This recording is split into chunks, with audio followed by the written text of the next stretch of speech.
కష్టం పోతుందా కదా మరెందుకు గోలా అయ్యయ్యో పాపం అంటే ఏదో లాభం వస్తుందా వృధా ప్రయాస పడాలా.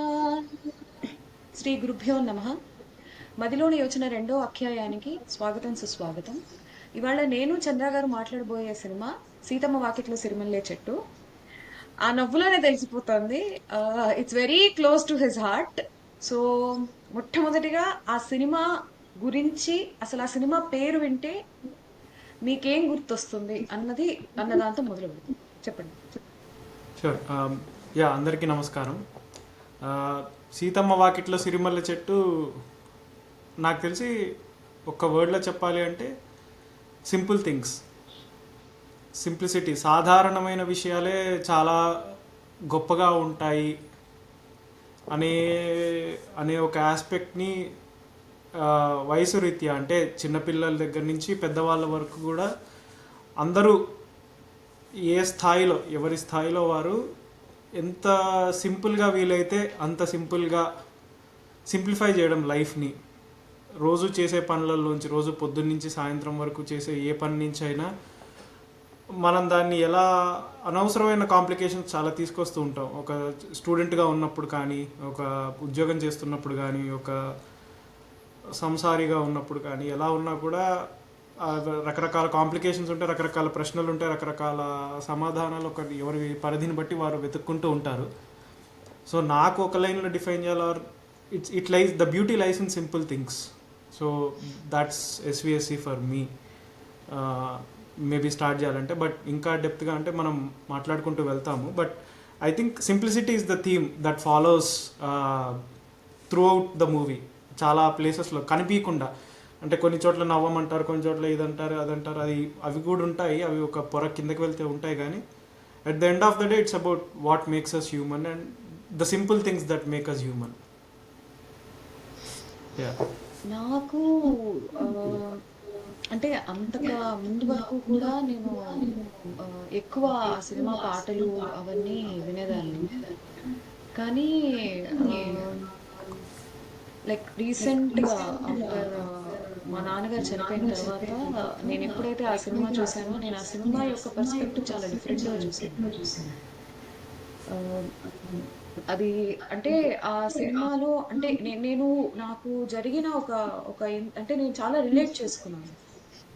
ఎందుకు అంటే నేను ఆ రోజు నాకు ఇంట్లో ఉంటే చాలా లోన్లీగా అనిపించి నేను సినిమాకి వెళ్ళాను. సినిమాకి యాక్చువల్లీ ఇంట్లో ఎందుకంటే అందరూ వెళ్ళిపోయారు ఆ టైంకి. నేను నాన్నే చాలా మాట్లాడుకునేవాళ్ళం. నేను వర్క్ ఫ్రమ్ హోమ్ తీసుకున్నప్పుడు నేను నాన్న చాలా మాట్లాడుకునేవాళ్ళం. అట్లాగే ఎక్కువ నవ్వుతూ ఉండేవారు మా నాన్న కూడా. సో నేను ఒకసారి సినిమాకి వెళ్ళినప్పుడు నాకు బాగా గుర్తు, my dad's demise was very sudden. So ఆ రోజు మార్నింగ్ ఒక మా డాడీ వాళ్ళ ఫ్రెండ్స్, వాకింగ్ ఫ్రెండ్స్ వీళ్ళంతా ఒక చోట చాయ్ తాగడానికి వెళ్తారు అనమాట. అయితే అక్కడ డాడీ చాయ్ కాఫీ తాగరు. సో స్పెషల్ గా ఒక లెమన్ టీ లాగా చేయించుకుని తాగుతారు, స్పెషల్ గా డాడీ కోసం. అక్కడ లెమన్ టీ చేసే కుక్ దగ్గర నుంచి డాడీ ఎంబీఏ క్లాస్మేట్స్, డాడీ యొక్క బ్రాంచ్ వాళ్ళ వరకు కూడా అందరూ తరలొచ్చారు. అంటే ఆ రోజు అది సడన్ డిమైజ్. మాకు వాళ్ళు ఎవరో కూడా తెలియదు. అంటే ఒకళ్ళ దగ్గర నుంచి అలా అలా ఎవరో లయోలా కాలేజ్ లో వాకింగ్ చేసేవాళ్ళు. అసలు వాళ్ళందరితో మా డాడీ మాట్లాడతారని కూడా నాకు తెలియదు. నిన్న నేను ఏదో మెడిసిన్ కోసం వెళ్ళాను. దీనికి అక్కడ ఆయనేమో ఈ నంబర్ సారథి గారిది కదా అంటే, అవునండి అంటే, నేను వాళ్ళ డాటర్ నండి, ఆయన రీసెంట్ గా చనిపోయారంటే, అబ్బా ఎంత స్మార్ట్ గా ఉండేవారు, సిక్స్ ప్యాక్ ఒకటే తక్కువ, ఇట్లా మాట్లాడేవారు అనమాట. Because my dad is like very fair and very handsome. So అట్లా నేను ఆ సినిమా చూస్తున్నంతసేపు అట్లా అందరినీ పలకరించేది. మా మమ్మీ మా ఇంట్లో అక్కడ మా స్కూల్లో పనిచేసే అటెండర్ మా డాడీ కోసం వచ్చారు. నా ఫ్రెండ్స్ మా డాడీ కోసం వచ్చారు ఫస్ట్, ఆ తర్వాతే నన్ను చూడడానికి వచ్చారు. సో అంటే అంటే ఇప్పుడు మా మమ్మీ వాళ్ళ, ఇప్పుడు జనరలీ వీళ్ళ సర్కిల్లో ఐడెంటిటీ రావడం చాలా కష్టం. నాకు ఎస్విఎస్సి చూస్తున్నప్పుడు కూడా ఆ రేలంగి మావేదది ఆ యొక్క క్యారెక్టర్ కి నేను ఎందుకు అంత రిలేట్ అయ్యాను అంటే, ఎందుకంటే నేను ఆ రోజు చూశాను. అట్లా ప్రతి ఒక్కళ్ళని అట్లా నవ్వుతూ పలకరిస్తూ పెద్ద ఏమి మేమేమి పెద్ద రిచ్ గా అట్లా ఏమీ కూడా లేదు. My dad was never known for his money, my dad was never known for his even అంటే మా నాన్న ఒక రిటైర్ అయ్యి నో, వీళ్ళు వాకింగ్ వాళ్ళు ఎవరికి he's retired employee, but still మా నాన్నకి ఆ గౌరవం దక్కింది అంటే బికాజ్ హీ నెవర్, అంటే వీళ్ళిలాగా అని ఎప్పుడు సపరేట్ చేయకుండా అందరితో వాళ్ళేమనుకుంటారు వీళ్ళేమనుకుంటారు కాదు, అందరితో మంచిగా మాట్లాడాలి. మేబీ దట్ ఈస్ వాట్ అంటే ఇప్పుడు ఫర్ ఎగ్జాంపుల్ ఈ సినిమాలో రావు రమేష్ క్యారెక్టర్ ఉన్నారు, వాళ్ళకి ఏమి అన్ని ఉన్నాయి, వాళ్ళకి ఒక డబ్బు ఉంది, మంచి పెద్ద ఇల్లు ఉంది, కానీ బయటికి వెళ్తే పలకరించడానికి నలుగురు లేరు. ఏవో పిచ్చి మాటలు, ఎందుకు అవన్నీ? ఇక్కడ బయటికే ఇప్పుడు ఏం లేదు, మహా అయితే ఆ, ఒక ఒక అంటే లైక్ మహా అయితే మా డాడీకి వచ్చే ఒక పెన్షన్ అంతే, వీళ్ళే తప్ప ఇట్లా ఉంటుంది. ఒక రిటైర్డ్ ఎంప్లాయీకి అంతమంది అట్లా పలకడం అంటే నువ్వు అందరితో మంచిగా మాట్లాడితే that is more than enough in life. That is the basic thing which we are actually ఇప్పుడు మనం అందరి దగ్గర వీఆర్ క్రేవింగ్ ఇట్ అన్నమాట. అంటే ఒకసారి నేను ఒక రోజు కూర్చుని ఆ సినిమా చూసి వచ్చాక గట్టి కూర్చుని నేను ఆలోచించడం స్టార్ట్ చేశాను, అసలు ఎందుకు ఈ సినిమా ఇంత గొప్పది, నాకు ఎందుకు సినిమాలో అంత ఏడుపు వచ్చింది అని. ఆ తర్వాత ఏంటంటే బేసిక్ హ్యూమన్ థింగ్ ఏంటి అంటే మనిషితో మనిషి మంచిగా ఉండడం. ఒక మనిషిని లైక్ నువ్వు ఈ తప్పు చేసావు, ఈ తప్పు చేసావు, ఈ తప్పు చేసావు అంటే ఒకవేళ పీపుల్ విల్ హర్ట్ అస్ అండి, అదైతే ఖచ్చితంగా నిజం. కొన్నిసార్లు దేవుడు మనల్ని హర్ట్ చేస్తాడు, అంటే యాక్ట్ ఆఫ్ గాడ్ వల్ల కొన్నిసార్లు మనం హర్ట్ అవుతాం, కొన్నిసార్లు వేరే మనిషి. కానీ ఒకవేళ ఏ మనిషి ఒక ఇంటెంట్ అంటే వాళ్ళు నిన్ను ఒక క్షమాపణ, మంచితనం, if you just forgive people, it is more than enough. You will live at peace, and once you forgive people, అది ఎంత పెద్ద తప్పైనా వాళ్ళ గిల్ట్ పోతుంది. అది అది మళ్ళీ, ఎందుకంటే ఇది నేను నా లైఫ్ లో చూసా. ఎవరైనా నిన్ను హర్ట్ చేసినా, లేకపోతే వాళ్ళు నిన్ను హర్ట్ చేసినా, నువ్వు వాళ్ళని హర్ట్ చేసినా, నువ్వు సారీ చెప్పో, వాళ్ళు నేను హర్ట్ చేస్తే నువ్వు ఫర్గివ్ చేసో, that bond will be more stronger than a bond without any fight. అది మాత్రం చాలా ఖచ్చితంగా చెప్తాను. You just forgive people, talk to people nicely. These are the basic things that should every human have. That every human should have. But అది మనకి కనిపించకపోవటం వల్ల ఇప్పుడు సినిమాలో చూపిస్తుంటే మనకేదో అబ్బా బో సూపర్ అన్నట్టుగా అనిపిస్తుంది తప్ప these are very basic things. ఒకళ్ళ మనిషికి ఒక నీడ్ ఉంది అంటే వెళ్ళి హెల్ప్ చేయడం, ఇవి చాలా బేసిక్ థింగ్స్ మనకి, కానీ అవే కనిపించట్లేదు. యాక్చువల్లీ కరెక్టే. సినిమా మొత్తంలో ఐ థింక్ రావు రమేష్ వాళ్ళు కానీ వాళ్ళు ఒక సోషల్ సెట్టింగ్లో ఉన్నట్టు ఎక్కడ కనిపించదు.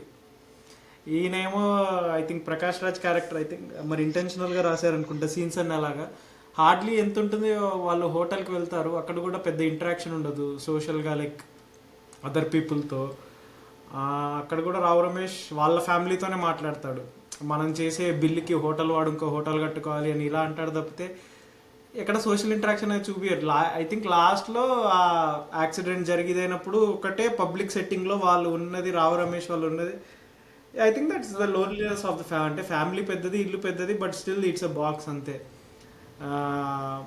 And I think that's also intentional. అంటే వీళ్ళ ఇల్లు చాలా ఓపెన్గా ఉంటుంది ఎస్విసిలో, వాళ్ళ ఇల్లు it's just like any other home. We don't know how Rao Ramesh home looks. అంత వైట్ షార్ట్స్ కానీ అవి కానీ ఏవి ఉండవు. లిటరలీ వీళ్ళ ఇల్లు చిన్నోడు పెద్దోడు వీళ్ళు ప్రకాష్ రాజ్ వాళ్ళ ఇల్లు చాలా ఓపెన్గా ఉంటుంది. మనకి వాళ్ళ ఇల్లు ఎలా ఉంటుందో తెలుసు లిటరలీ. లైక్ రావు రమేష్ వాళ్ళ ఇల్లు you don't know where is the bedroom ఎక్కడ ఉంది, హాల్ ఎక్కడ ఉంది, కిచెన్ ఎక్కడ ఉంది, I don't know. Ya I mean అంటే మేబీ మేకింగ్లో కూడా maybe that was unintentional decision. అంటే వైట్ షార్ట్స్ పెట్టకుండా kind of a claustrophobic or a closed family or a closed heart. Maybe could be అంటే it could be a decision taken on an art design level, on a cinematography level, on all levels, multiple levels. But yeah, ఉన్న scenes కూడా అసలు అలా అనిపి నాకు తెలిసి బేసిక్‌గా అంటే నాకు బాగా గుర్తున్నది ఉన్న ఒక 2 సీన్‌లు వీటిలో కూడా నీకు ఇల్లు చాలా కంజెస్టెడ్‌గా అనిపిస్తుంది. అది మేబీ టెక్నికల్లీ ఆలోచిస్తే మాత్రం రేలంగి మావయ్య వాళ్ళ ఇల్లు చాలా చిన్నది. వీళ్ళ ఇల్లు చాలా పెద్దది. అయినా సరే మనకి చూస్తున్నా గానీ వెన్ వి ఫీల్ వీళ్ళ ఇల్లు చాలా కంజెస్టెడ్‌గా అనిపిస్తుంది. మ్మ్. నాకు 6 అడుగులు ఉంటాడు ఆ పాటలో ఇల్లు మొత్తం మనకి చూపిస్తారు. కిచెన్ పెద్ద కిచెన్ ఉంటుంది. పెద్ద డైనింగ్ టేబుల్ ఉంటుంది. సోఫాలు పెద్ద పెద్దగా ఉంటాయి. వీళ్ళకి ఫస్ట్ ఫ్లోర్ ఉంటుంది. ఫస్ట్ అంటే it's basically duplex house. Hmm. It's a duplex house and it's a very big house. మా విజయవాడ ఇల్లు మాకు తెలుసు కదా, చాలా పెద్దగా ఉంటాయి అవి. Yeah. So it's a duplex house, but it's a very very big house. But still, it feels very congested. Maybe ఆ షార్ట్స్ మ్మ్. మీరు చెప్పినట్టు దాని వల్ల ఏమో నాకు తెలియదు. అండ్ మెటఫరికల్ గా కూడా లైక్ ఈ దీని దూరంగా ఇట్లా ఇట్లా ఒక వీళ్ళంతా చాలా నారోగా ఉంటారు, వీళ్ళకి మించే ఇట్లా ఉండకూడదు అనేసి ఒక మ్మ్. పాయింట్ లో నీ ఫ్యామిలీ వరకు నీకు ఉండాలి అన్నది కరెక్టే. కానీ ఆ సినిమాలో he keeps treating other people also చాలా తక్కువగా ట్రీట్ చేస్తాడు, విచ్ ఇస్ వెరీ రాంగ్. నువ్వు నీ Yeah. ఫ్యామిలీకి రెస్ట్రిక్టెడ్ గా ఉండు. ఇప్పుడు అక్కడ రేలంగి మావయ్య కానీ వీళ్ళంతా కూడా వాళ్ళ ఫ్యామిలీ కోసం ఆయన ఆయన ఆయన ఉంటారు ఎప్పటికైనా. బట్ హీ నెవర్, అంటే ఆయన యొక్క సినిమా మొత్తంలో కూడా I personally feel there are 2 people who are like very very insecure. One is Rao Ramesh, and second one, I don't know if insecurity is the right word, but కొంచెం వెంకటేష్ గారికి కూడా ఉంటుందని అనిపిస్తూ ఉంటుంది నాకు సినిమాలో. Yeah, అది అది అది చాలా డీల్ చేస్తుంది అందరికి. I think only Prakash Raj is the only character who's not insecure in that whole movie. But Yeah, I who's have a actually different very I have comfortable a with his different life. Opinion on He's this. very confident with his life. Ya but ya అంతే. అంటే నేను చెప్పే కదా, ఇప్పుడు first సీనే చూసుకుందాం. అంతే, ఇందాక చెప్తూ మర్చిపోయా సార్. సింప్లిసిటీ అనేది ఒక థీమ్ ఉంటుంది. ఇప్పుడు ఎలా అంటే నీకు ఫస్ట్ సీన్ ఏముంటుంది, ఆ, ఆ మల్లెతీగ నుంచి బామ్మ మల్లెపూలు కోస్తూ ఉంటుంది. మల్లెపూలు కోస్తూ ఉంటూ ఏదన్నా అన్ని పనులు అన్ని ఏదన్నా ఇలాంటి గొప్ప పని చేసేసి వెళ్ళిపోవాలి, మా అత్తగారు వేసిందని సంథింగ్ చెప్తుంది. నేను నా పూస్తానే చిన్నతనంలో ఉండలేదా చూసినప్పుడు మా అత్తగారు అప్పటి నుంచి పూలు వస్తూనే ఉన్నాయంటే ఏదన్నా చేసేటప్పుడు ఇలాంటి గొప్ప పని అంటే మల్లె చెట్టు వేయడం గొప్ప పని ఎలా అవుతుంది? నువ్వు దేశానికి సేవ చేయట్లేదు, నువ్వేమీ పెద్ద నువ్వు ఇంకో 10 మందికి ఏం సేవ చేయట్లేదు. నువ్వు వేసుకున్న చెట్టు నువ్వు పూలు కోసుకుంటున్నావు, నువ్వు దేవుడికి పెట్టుకుంటున్నావు, లేకపోతే నువ్వు తలలో పెట్టుకుంటున్నావు, దాన్ని నువ్వు పడుకుంటున్నావు వాటి మీద, అంతే.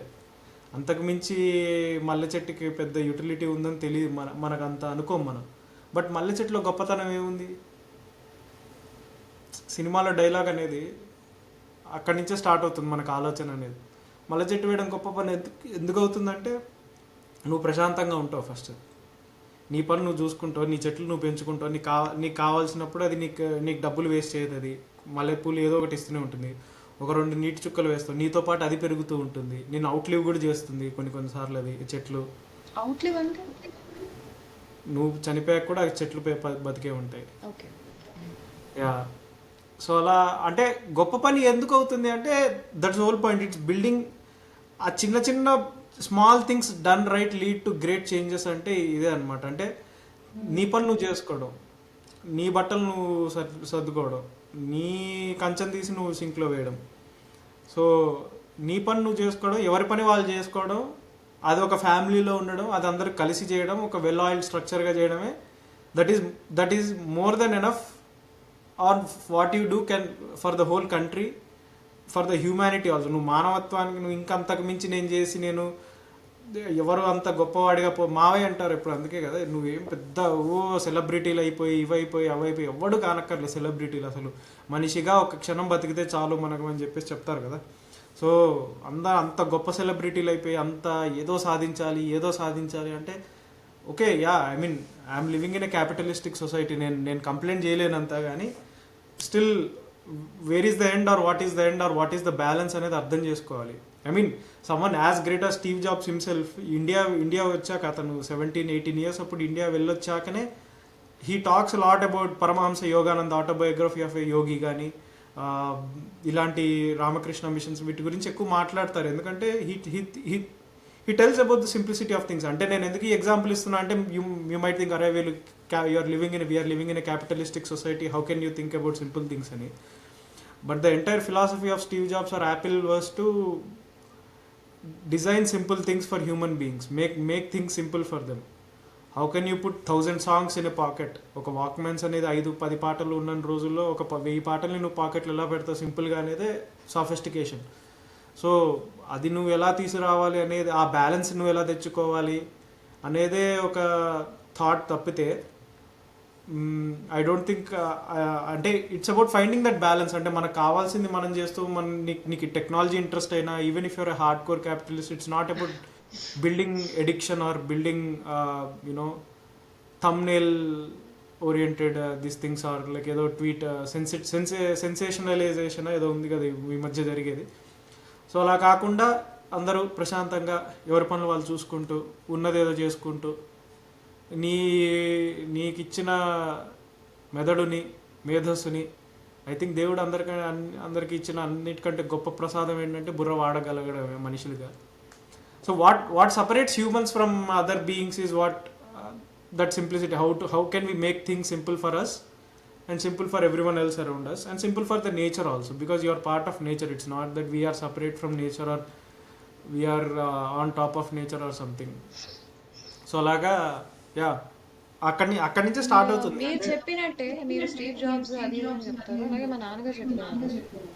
సి వరల్డ్ అనేది ఒక పెద్ద ఓషన్ అయితే నువ్వు అందరూ ఇంత చుక్క కూడా కాదు, మహా అయితే ఇంతలో ఇంత చుక్క. నువ్వు ఒక మహా అయితే ఒక 60 ఏళ్ళు, వరల్డ్ అన్నది కొన్ని వేల సంవత్సరాల నుంచి ఉంది, మహా అయితే ఒక 60 ఏళ్ళు బతుకుతూ నీకు నచ్చింది నువ్వు చేస్తూ, నీకు నచ్చిన ఫుడ్ తింటూ, నచ్చితే మాట్లాడు, నచ్చకపోతే మాట్లాడకు, నచ్చిన ఫుడ్ ఉంటే నచ్చిన ఫుడ్ తిను, మనుషులతో మాట్లాడు, నీకు వచ్చిన పని నువ్వు చెయ్యి, నీకు జాబ్ ఉంటే ఆ జాబ్ చేసుకో, చదువుకోవాలనుకుంటున్నావో చదువుకో. వెరీ సింపుల్ అన్ని విషయాలు. కానీ ఎవరేమనుకుంటారు అన్నది ఎప్పుడు పట్టించుకోకూడదు. మహా అయితే మనం 60 ఏళ్ళు ఉంటాం, ఎవరేమనుకుంటారు అన్నది పట్టించుకోకుండా నీ గురించి ఎవరేమన్నారో కూడా పట్టించుకోకూడదు ఎప్పుడు. మా డాడీ చాలా ఎప్పుడు చెప్తారు, నీ గురించి ఎవరేమనుకుంటున్నారో కూడా నువ్వు పట్టించుకోకు, అది మన గురించి చెప్పడం కాదు, వాళ్ళ గురించి ఎక్కువ డిస్క్రైబ్ చేస్తుంది. కానీ ఆ బ్యాలెన్స్ ఎలా కనుక్కుంటాం? ఆ బ్యాలెన్స్ ఎలా కనుక్కుంటారని చాలా మందికి తెలియదు. ఆ బ్యాలెన్స్ ఎలా కనుక్కోవడానికి అది బ్యాలెన్స్ కూడా కాదు. See someone talking about you is their problem than our problem. And మనం ఒకళ్ళ గురించి మాట్లాడడం అనేది మన చేతుల్లో ఉంటుంది. మనం అది ఫస్ట్ చేద్దాం, మన చేతుల్లో అనేది ఫస్ట్ మనం చేసి తర్వాత మన చేతిలో ఉన్న పనులే మనకు చేయడానికి మనకి నానా తంటాలు పడతాం. నేను యాక్చువల్లీ ఈ మధ్య ఒక తంట ఏంటి అని ఆ ప్రశ్న. అందుకే అంటున్నా, సినిమా ఎలా మొదలవుతుంది నీకు చూస్తే ఒక ప్రశ్నతో మొదలవుతుంది. సినిమా ఓపెనింగే కాన్ఫ్లిక్ట్ ఉంటుంది ఎప్పుడైనా. ఆ పాట ఏం చేద్దాం ఏదైతే పాట ఉందో మావే రాసింది, that is the existential crisis of the leads and the entire society or whatever. నువ్వు ఎలా అనుకుంటావు నాకు తెలియదు, కానీ ప్రకాష్ రాజ్ తప్పితే నాకు తెలిసి మిగిలిన వాళ్ళందరికీ ఇట్స్ ద సేమ్ క్వశ్చన్. ఆ క్వశ్చన్ ఏదైతే ఉందో, వాళ్ళు ఏం చేద్దామనే పాటలో చెప్పబడిన ఫిలాసఫీ ఏదైతే ఉందో, ఐ థింక్ అది అందరు అర్థం చేసుకుంటే అవి మన ప్రశ్నలు, అవి అంతే. అవి మనం ఆలోచించుకోవాల్సిన ప్రశ్నలు. అది ఆ సినిమాలో నాకు తెలిసి ప్రకాష్ రాజ్ వీళ్ళు తప్పితే ప్రతి ఒక్క క్యారెక్టర్కి ప్రకాష్ రాజ్ సీత వీళ్ళిద్దరు ఒకటే బేసిక్గా సినిమాలో. వాళ్ళిద్దరు mirror image of each other. So మనం ప్రకాష్ రాజ్కి ఏది చెప్తాం అది సీతకి వర్తిస్తుంది, సీతకి ఏది చెప్తాం ప్రకాష్ రాజ్కి వర్తిస్తుంది. వాళ్ళిద్దరు తప్పితే మిగిలిన వాళ్ళంతా బేసిక్ గా ఈ సినిమాలో తలాతోక లేకుండా వాళ్ళ గాలి అబ్జర్వ్ చేసావా? సీతకి రేలంగి మావయ్యకి వాళ్ళిద్దరికి లైఫ్ నుంచి ఏం కావాలో వాళ్ళిద్దరికి తెలుసు. నువ్వు అది కనిపెట్టిన రోజు నాకు లైఫ్ లో ఇది కావాలి, నాకు లైఫ్ నుంచి ఇది కావాలి అని నువ్వు కనిపెట్టిన రోజు, నీకు దొరికిన రోజు, నీకు ఇవన్నీ ఆటోమేటిక్ గా వచ్చేస్తే అట్లీస్ట్ ఇవన్నీ ఇంకా పని చెయ్యవు అన్న క్లారిటీ నీకు వస్తే నువ్వు వాటి మీద వర్క్ చేస్తావు. అది ఒక మనిషికి ఎప్పుడు అదే చెప్తారు. అదే చెప్తారు మీ డాడీ కూడా. ముందు నీకేం కావాలో నీకు తెలుసుకోవాలి. నువ్వే నీ క్వశ్చన్స్ కి నువ్వే ఆన్సర్లు ఇచ్చుకుంటావు. మనం చాలా మంది చేసే పెద్ద తప్పు ఏంటంటే వాళ్ళతో వాళ్ళు కూర్చొని మాట్లాడుకోవడం. నేను చాలా భయపడేదాన్ని. బికాస్ లాస్ట్ ఒక 2-3 months కానీ last 2 years were like very hard for me. They were not very easy. Like మొన్నటి వరకు they are not very easy. They are very hard for me. But at that point of time I use to be like, నేను చాలా aggressive ఉండేదాన్ని, ఎవరినైనా ఒక మాట అనేసేదాన్ని. But after a point of time I realised that is actually the problem I am having. నేను నా కోపం వేరే వాళ్ళ మీద చూపిస్తున్నా, వేరే వాళ్ళు తప్పు చేశారని కాదు, తప్పు చేసినా కూడా దేర్ ఇస్ ఎ వే, నొప్పించకుండా చెప్పడం. బట్ అది కాకుండా నేను అగ్రెసివ్ గా ఉండడం వల్ల నాకేమీ రావట్లే, ఇంకా అది అట్మాస్ఫియర్ ని నాశనం చేస్తుంది. అవును. ఈవెన్చువల్ గా ఇప్పుడు ఎండ్ ఒక చెడు మాట అంటే, నా మొహం, నా పిండాకుడు, ఇలాంటి కొన్ని మాటలు ఏవైతే ఉన్నాయో ఇప్పుడు అన్నందుకు కూడా నాకు బాధగా ఉంది.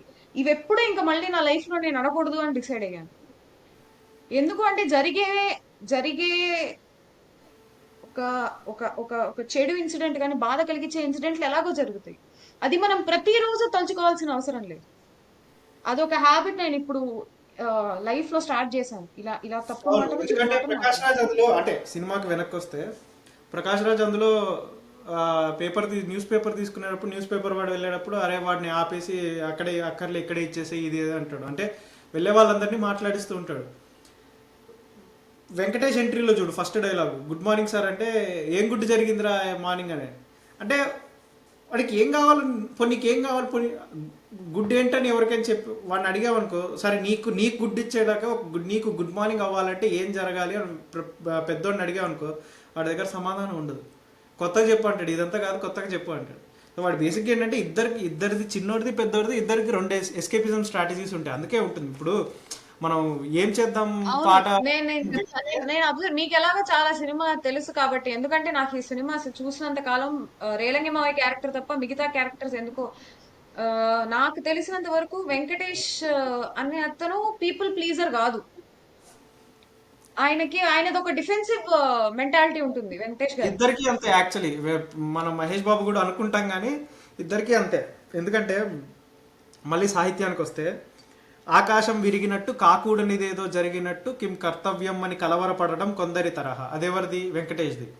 ఆకాశం విరిగినట్టు కాకూడనిది ఏదో జరిగిపోయి అంటే ఏదో జరిగిపోతుంది, అమ్మో ఏదో జరిగిపోతుంది, లేకపోతే ప్రతిదానికి లిమిట్ ఉంటుందా? లిమిట్ ఉంటుంది, ఏదో చేసేయాలి, కొడితే గట్టికి కొట్టాలి, ఇలానే ఉంటుంది వాళ్ళ ఒపీనియన్. అసలు గట్టికి కొట్టడం అంటే ఏంటి, ఎందుకు కొట్టాలి అనేది ఎవరికి తెలీదు, ఎవరికి అర్థం కాదా అనేది.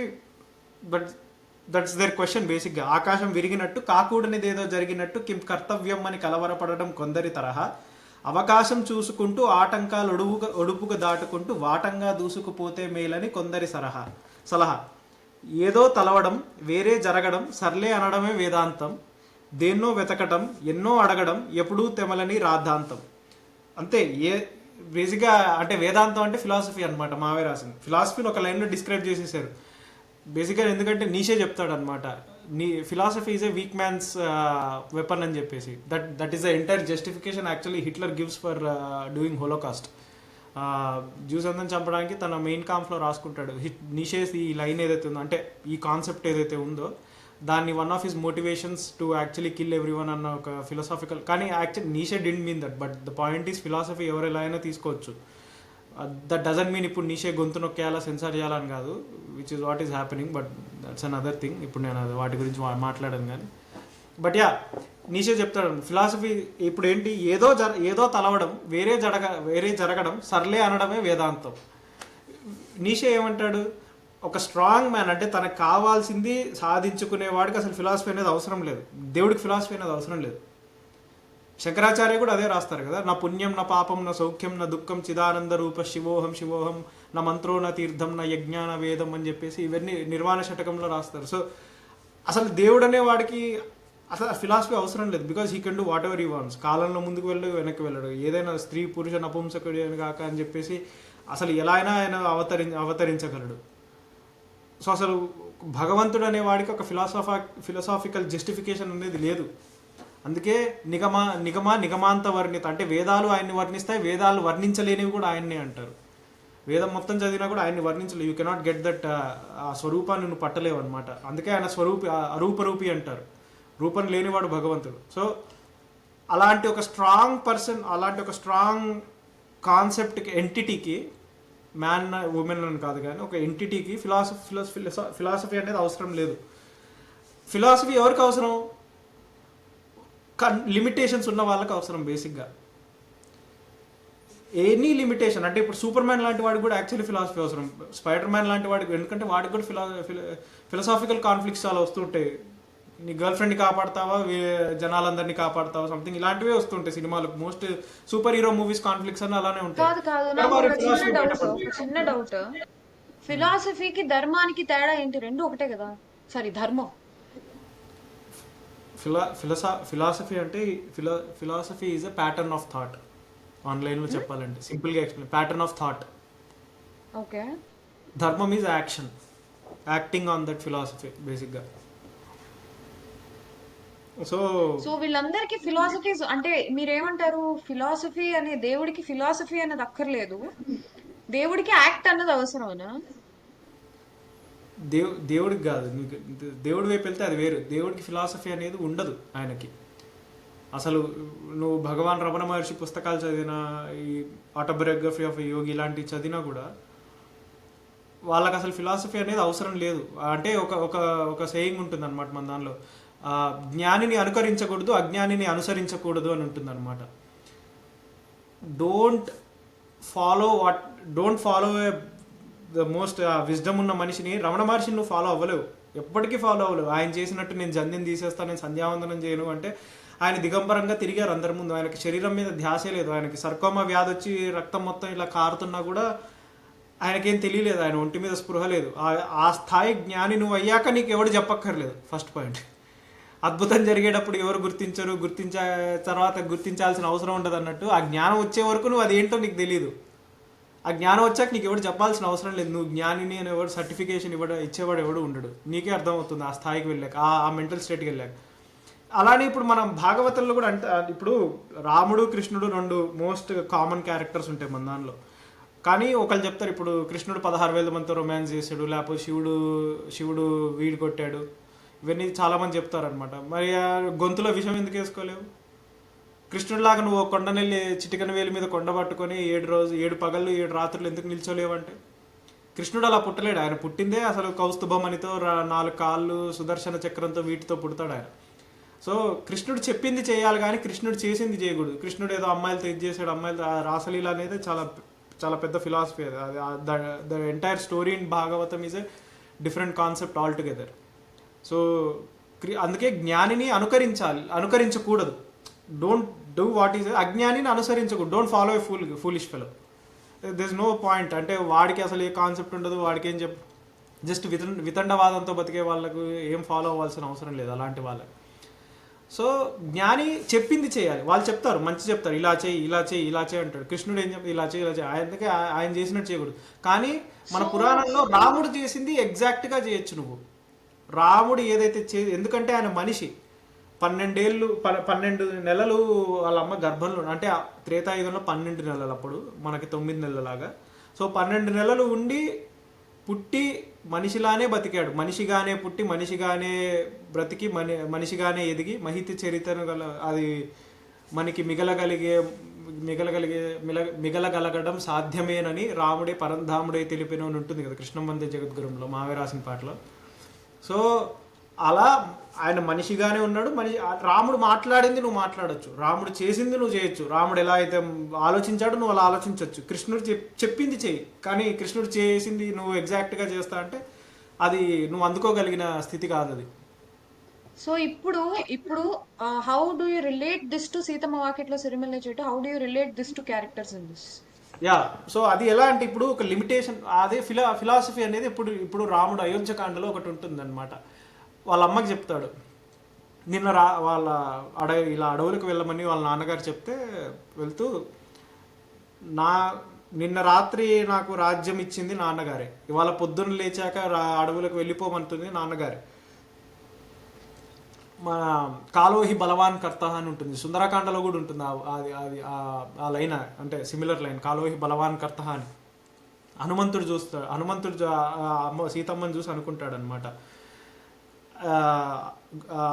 అస్యా గురు వినీతస్య అని చెప్పి అటువైపు వాళ్ళ పుట్టింటి వైపు కానీ అత్తగారింటి వైపు కానీ ఇంతమంది గురువుల మన్నన పొందిన సీతమ్మ, రాముడు ఇంత లోకాన్ని జయించగలిగే రాముడికి కూడా భార్య అయిన అలాంటి ఒక ఆవిడ, అంత పుణ్యాత్మురాలు అంత ధర్మాత్మురాలు, లక్ష్మణుడు లాంటి వీరుడితో సేవ చేయాల్సినంత స్థాయిలో ఉన్న ఆవిడ ఇలా చిరిగిపోయిన చీర కట్టుకొని 10 నెలల నుంచి ఉందంటే కాలాన్ని ఎవరు అతిక్రమించలేరు అని ఉంటుందన్నమాట.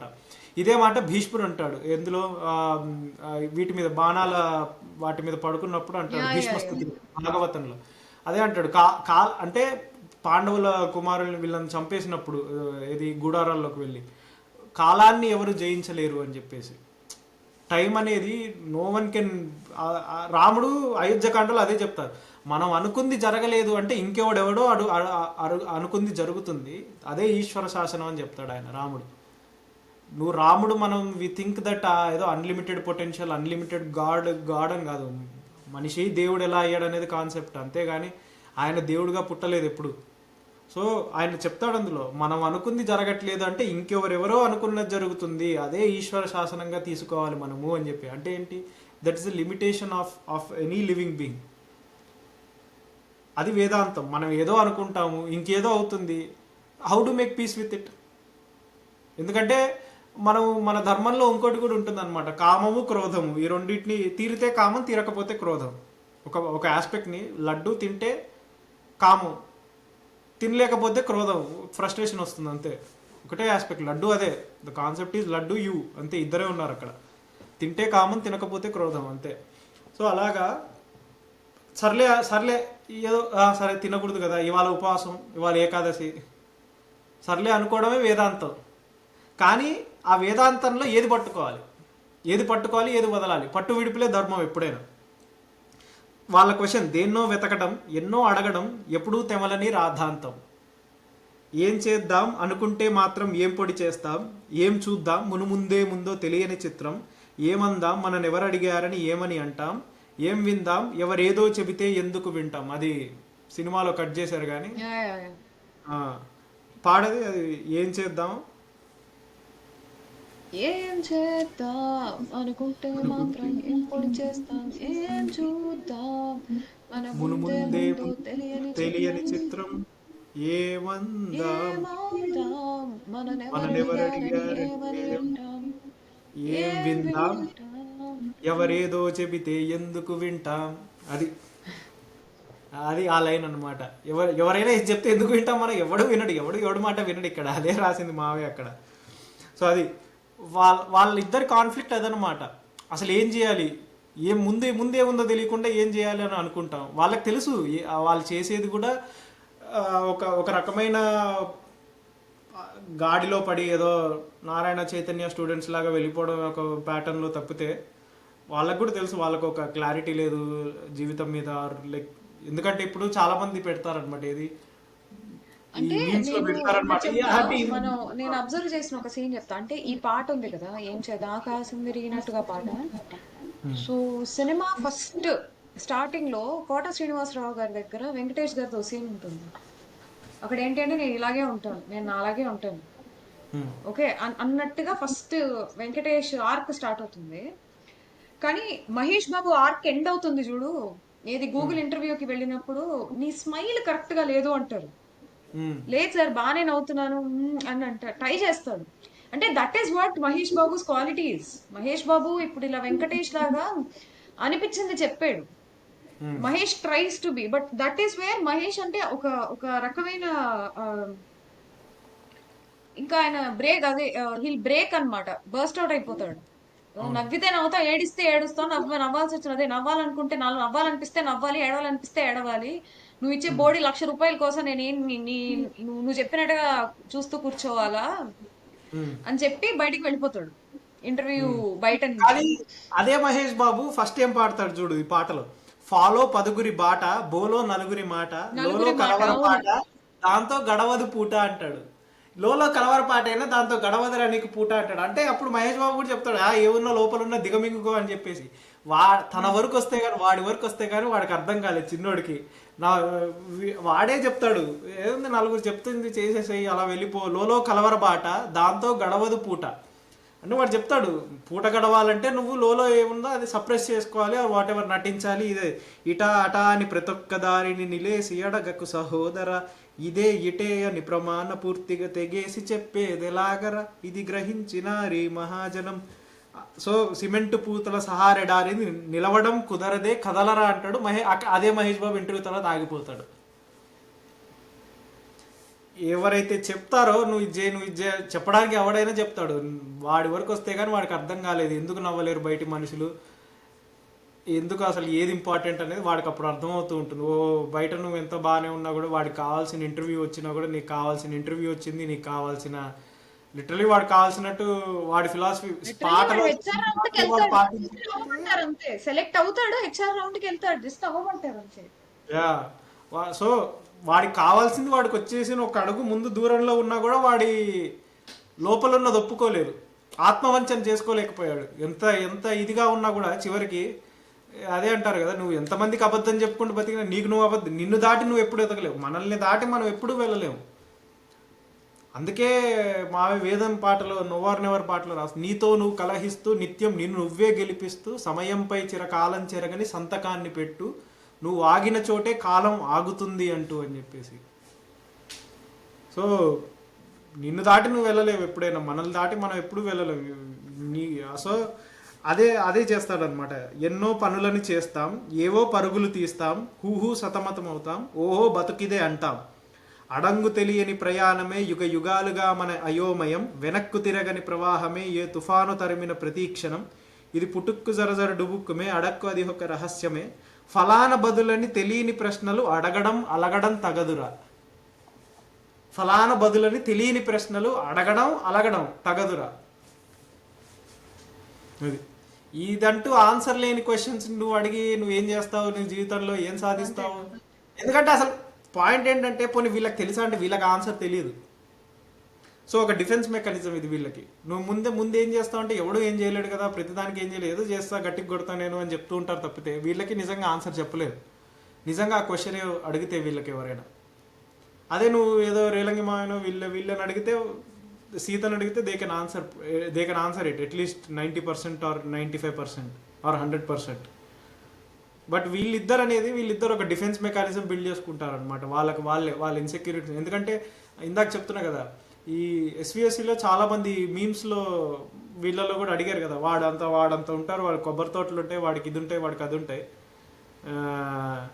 కానీ వాళ్ళేమో మిడిల్ క్లాస్ ఉద్యోగాలు అంటే మేము ఇప్పుడు నమ్మాలా అని చెప్పేసి జోక్స్ ఏవో పెడతారు. కానీ I personally know people like that. అంటే కోట్లు ఆస్తున్న వాళ్ళు ఉన్నారు, అంటే నాకు తెలిసిన వాళ్ళలోనే ఉన్నా కూడా ఉద్యోగం పురుష లక్షణం అని దే ఆర్ స్టిల్ స్ట్రగ్లింగ్. కానీ కొన్ని ఒక 40s వరకు 50s వరకు స్ట్రగుల్ అయిన వాళ్ళు కానీ.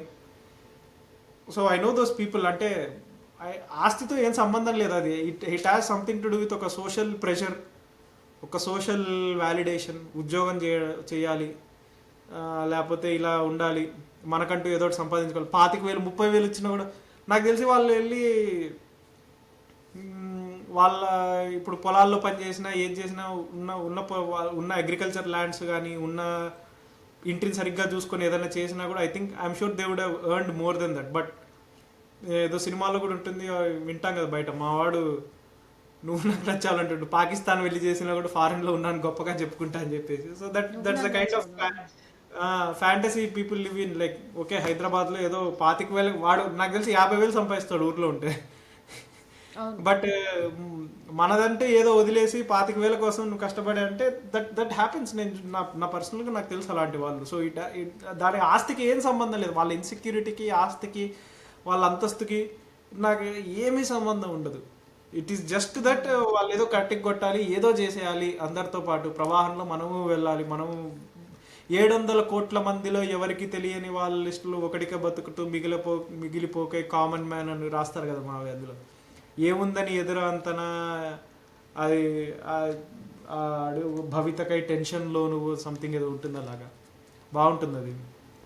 సో అది అది అది అలా. సో దట్స్ ఎటర్ కాన్ఫ్లిక్ట్ అనేది ఆ ఫస్ట్ పార్ట్లో చెప్పేస్తారు. వాళ్ళకున్న ఒక రకమైన భయం, అది భయం మీద వాళ్ళు వేసుకున్న ఒక పరదాని. ఓకే, కానీ ఆ సినిమాలో లాస్ట్ అంటే మధ్య మధ్యలో వాళ్ళ యాక్చువల్లీ అబ్జర్వ్ చేస్తే వాళ్ళ చెల్లి సిస్టర్ సీత, అంటే సిస్టర్ క్యారెక్టర్ని ఎక్కువ ఎక్స్ప్లోర్ చేయకపోయినా సీత క్యారెక్టర్ కానీ లేకపోతే రేలంగి మావయ్య క్యారెక్టర్ కానీ, కొన్ని చోట్ల సమంత క్యారెక్టర్ కానీ, వాళ్ళ ముగ్గురు క్యారెక్టర్స్ లో కూడా ఏదో తెలియని ఒక క్లారిటీ ఉంటుంది. అన్నట్టు నాకు అనిపిస్తుంది. సరే సీత అంటే నీకు సారీ, సమంత క్యారెక్టర్ అంటే చిన్నపిల్లలే, వదిలే, నేను అసలు సమంత క్యారెక్టర్ని కన్సిడర్ చేయనులే కానీ. ఏ అలా అంటావేంటి? యా, సరే. సో ఒక చోట ఉంటుందన్నమాట, ఇదేదో ఇంకోటి కూడా ఉంటుంది. ఏదంటే వీళ్ళు కొండలరావు ఆఫీస్లో మ్యాచ్ చూస్తుంటారు 4 అని చెప్పేసి, తర్వాత మనకి ఎందుకండి ఈ విషయాలన్నీ, మనకి ఇది అవసరం అని చెప్పి చెప్తాడనమాట. అంటే so that's a kind of grey characters that exist in this society. Like చాలా రిలేటబుల్గా ఉంటాయి అవి, మనం చూస్తాం, అన్నీ చూస్తాం అలాంటి. అంటే ఇప్పుడు చాలా మంది అసలు చిన్నోడు పెద్దోడు వాడు రే రే ఏరా ఒరే అని చెప్పేసి ఆ గ్యాప్స్ మాట్లాడుకోవడం, నాకే పర్సనల్గా అలా చాలా మందితో ఉంది అలాంటి రిలేషన్షిప్. అంటే అసలు నాకు మా అన్నయ్యకి కూడా అలాగే ఉంటుంది. అంటే సైలెన్స్ ఆ, ఒక ఒక 10 సెకండ్లు 15 సెకండ్లు అలా సైలెన్స్ ఉండి కాల్లో. అది అది అది నిజమే, అది మాత్రం జరుగుతుంది. ఎందుకు ఎందుకు అని అంటే, నాకు మా మా అన్నయ్య 8 ఏళ్ళు పెద్ద నాకన్నా. సో ఏవైనా ఆ, మాట్లాడేటప్పుడు, లేదా ఇది అయ్యేటప్పుడు, there is always that awkward silence అన్నమాట. అంటే పాపం వాడు నన్ను ఒక మాట అనలేరు, నేను వాడిని ఒక మాట అనలేము. ఆ కానీ ఒక విషయం డిస్కస్ చేయాలి. ఇది చిన్నపిల్ల అని పవర్ అదే అదే అన్నయ్యకు ఉంటుంది. అన్నయ్య పెద్దవాడని నాకుంటుంది. So there will be some sort of silence. కాకపోతే ఆ విషయం ఇద్దరం చెప్పుకోకుండా ఉండలేము మళ్ళీ, because they are the only ones. నాకు ఉన్నది ఉన్నది వాళ్ళే కాబట్టి అట్లా. యా, ఐ అండర్స్టాండ్ చెప్తున్నప్పుడు. ప్రకాష్ రాజ్ ఎందుకంటే అది మన మార్కెట్ సీన్ ఉంటుంది కదా, దాని తర్వాత ప్రకాష్ రాజ్ నడుచుకుంటూ వస్తుంటే కొండలరావు కూడా మాట తిప్పేస్తూ ఉంటాడు. అన్నగారు బొత్తిగా పట్టించుకోవడమే మానేశారని చెప్పేసి తనిఖీల భరణి గారు కొండలరావు పిలుస్తారు. కొండలరావు అని పిలిచినప్పుడు ప్రకాష్ రాజ్ ఏదో నవ్వుతుంటే పక్కనే చెప్తాడు, దేశానికి ఉపయోగపడే పని చేయండి రా అని చెప్పేసి. అంటే that's the dynamic which people show. అంటే దేశానికి ఏదో ఉపయోగపడి చేసేయాలి అర్జెంటుగా. అంతకన్నా కూడా ఇంకొకటి చెప్తా. ఇప్పుడు మన ప్రకాష్ రాజ్ ఉన్నారు కదా, ప్రకాష్ రాజ్ ని బోల్డ్ మంది పలకరిస్తారు కదా. ఇప్పుడు ఈ కొండల క్యారెక్టర్ తీసుకుందాం. కొండలరావు మన విజయవాడ రావు రమేష్ గారి క్యారెక్టర్ తీసుకుందాం. ఆ రెండు చోట్ల కూడా there are like 2 incidences where like మన ప్రకాష్ రాజ్ ముందు ఒకలాగా వెనకాల ఒకలాగా మాట్లాడతారు. ఓకే. ఆ ఇన్విటేషన్ కి కూడా, ఇన్విటేషన్ టైంలో కూడా అదేదో ఉందిగా, అదేది ఆహ్వాన పత్రిక ఆహ్వాన ఇదిగోండి. పత్రిక. Yeah. ఆ నువ్వు అక్కడ అబ్జర్వ్ చేస్తే actually Rao Ramesh is equally insecure or equally రావు అఫ్రేడ్. Ramesh very insecure. అంటే చాలా భయంలో బతుకుతూ ఉంటాడు అనమాట తను కూడా. అంటే రావు రమేష్ ఆల్మోస్ట్ ఎలా అంటే, చిన్నోడు గనక చిన్నోడు or పెద్ద ఎవరో ఒకళ్ళు, మోస్ట్లీ నాకు ఎందుకో చిన్నోడు షేడ్స్ కనిపిస్తుంటాయి. చిన్నోడు గనక నాకు తెలిసి వాడికి ఉద్యోగం వచ్చి వాడు సెటిల్ అయ్యి వాడికి ఒక 60 ఏళ్ళు వచ్చాక 2 కూతుర్లు పుట్టాక ఎలా ఉంటాడో నాకు తెలిసి Rao Ramesh is exact figure of that probably. ఎందుకంటే యా, ఎందుకంటే నీకు రావు రమేష్ చూడు, ఎప్పుడండి అబ్బే వాళ్ళు మారరండి, ఇక్కడ 1,00,00,000 స్కామ్ అయిందని చూస్తేనే ఏంది వాళ్ళు మారరు అని చెప్తారు. సరే నీకు నీకు నచ్చరు వాళ్ళు, ఓకే వదిలేసి. పోనీ నీకు కరెక్ట్ ఏంటి, నీ ఫిలాసఫీ ఏంటి? ఏముండదు ఆయనకంటూ ఫిలాసఫీ ఏముండదు. ఆయన ఎప్పుడు బయట విషయాలు చూపిస్తాడు చూడు, వేరే వాళ్ళని చూపిస్తాడు, ఒక ప్లానింగ్, ఒక పద్ధతి, ఒక విజన్ అని చెప్పి. లేకపోతే ఇంకో 1,00,00,000 స్కామ్ అయింది అని చెప్పేసి పేపర్ చూపిస్తాడు తప్పితే ఇది వాళ్ళకి బతకడం రాదు. ఇలా బతకాలండి అని ఆయన చెప్తాడా పోనీ రావు రమేష్? ఎప్పుడు చెప్పడు. ఎప్పుడు బయట వాటి గురించి కంపేర్ చేస్తాడు. 1,00,00,000 స్కామ్ అయిందంటేనే వాడు పట్టించుకోవట్లేదు, ఇలాంటి దానిలో మనం ఎలా ఉండాలంటాడు. అంటే ఎప్పుడు తనకి బయట వ్యాలిడేషన్ అనేది ఒకటి ఉండాలి, ఎక్స్టర్నల్గా ఏదో ఒకటి అదే కూర్చోబెట్టి కంపేర్ చెప్పండి చేయడానికి, రా. కంపారిజన్ చేయడానికి. లేకపోతే ఇక చూడండి వాడు ఇలా చేశాడు కాబట్టి మనం పరిగెత్తాలి, లేకపోతే బయట ప్రపంచంలో ఇలా అవుతుంది కాబట్టి మనం పరిగెత్తాలి, ఇలాంటివి చెప్తాడు తప్పితే లేదండి వాళ్ళు చేసేది ఇది తప్పండి, ఇది కరెక్ట్ అండి, ఇది ఎందుకు కరెక్ట్ అని ఒక స్పెసిఫిక్ ఫిలాసఫీతో చెప్పడు. ఎప్పుడు రావు రమేష్ చెప్పడు, సినిమా మొత్తంలో చెప్పడు చూడు. ఎప్పుడు కంపేర్ చేసుకుంటూ ఉంటాడు, తను కంపేర్ చేసుకుంటూ ఉంటాడు. పక్కవాడికి నీతులు చెప్పేటప్పుడు కూడా వేరే వాళ్ళకి కంపేర్ చేస్తూ ఉంటాడు తప్పితే ఈ తనంటూ ఒక ఒపీనియన్ అనేది ఉండదు తను ఎప్పుడు, అంతే. ఇంకొకటి, మనం చాలా మంది, ఇది నేను చూసాను కాబట్టి మనుషులు చెప్తున్నాను. చాలా మంది హ్యూజ్ ఇన్ఫీరియారిటీ కాంప్లెక్స్ ఉంటుంది వాళ్ళకి. కానీ అది బయటకి వాళ్ళు ఎవరైనా ఏమన్నా అనుకుంటారన్న ఒక డిఫెన్సివ్ యాటిట్యూడ్ లో సుపీరియారిటీ కాంప్లెక్స్ చూపిస్తారు వాళ్ళు. సెల్ఫ్ అబ్సెషన్ ఉంది నాకు అని. నిజానికి చాలా ఇన్ఫీరియారిటీ కాంప్లెక్స్. మనం ఏదైనా పొర్రపాటున ఒక మాట అంటే డిఫెన్స్ అయిపోతారు. యా యా అంతే అంటే బేసికలీ దట్ నిజంగా నిజంగా నువ్వు గనక ఒక కాన్ఫిడెంట్ మనిషివే అయితే నిన్ను 100 మందితో కంపేర్ చేసినా నువ్వు పట్టించుకో. కానీ అది రావడం చాలా కష్టం, చాలా కష్టం.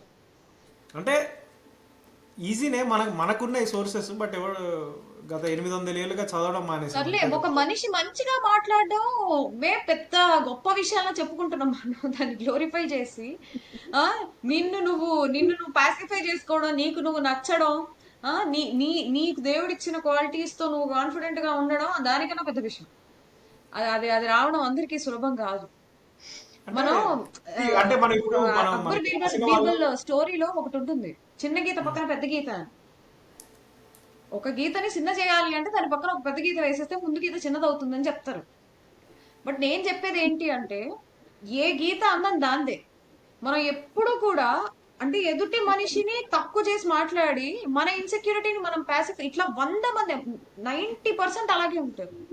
నువ్వు ఎదుటి మనిషిని తక్కువ చేసి ఎదుటి మనిషి గురించి తప్పుగా మాట్లాడి, అరే నువ్వు పొట్టిగా ఉన్నావు, నువ్వు లావుగా ఉన్నావు, నువ్వు తెల్లగా ఉన్నావు, అదే చెప్తాడు కదా సినిమాలో, ముందు ఆపేండా సగం దరిద్రం వదిలిపోతుంది అని. అది నిజమే. అది నీ బాధ.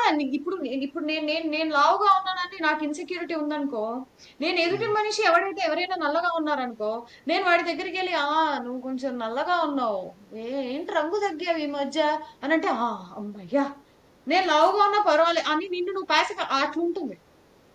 అంతే తప్పించి ఎవడి అందం వాడిది, ఎవరు అలా అంది, ఎవరి అందం వాళ్ళది, ఎవరు చెప్తా. అసలు సింపుల్ ఎగ్జాంపుల్ చెప్తా. మా నాన్న చాలా తెలుపు, అవి ఎట్లా అంటే నార్త్ ఇండియన్ తెలుపు, అంతకన్నా తెలుపు.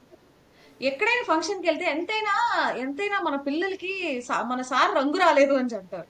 అంటుందిగా అందులో రమప్రభ ఎవరో ఉంటారు, ఎంతైనా మీ అమ్మందని నీకు రాలేదు. అలా యా అది అది కామన్ గా ఉంటుంది, క్యాజువల్ ఇది అనేది కామన్ గానే ఉంటుంది. అసలు అసలు అది అది అది అది నిన్న అది అసలు అదొక అది ప్రేమతో చూసి అంటే నన్ను ప్రేమ ఎంత కాదులే కానీ నవ్వుతానంటే నేను. అదొక అమాయకత్వంలో అనడం వేరులే కానీ అది అది ఎక్కువ మంది అనడం వేరు, అది పట్టించుకోవడానికి సరదాగా అనడం వేరు, కానీ అది మనకి అలవాటైన ఒక ఇది. పట్టించుకోవడానికి it is also not very good.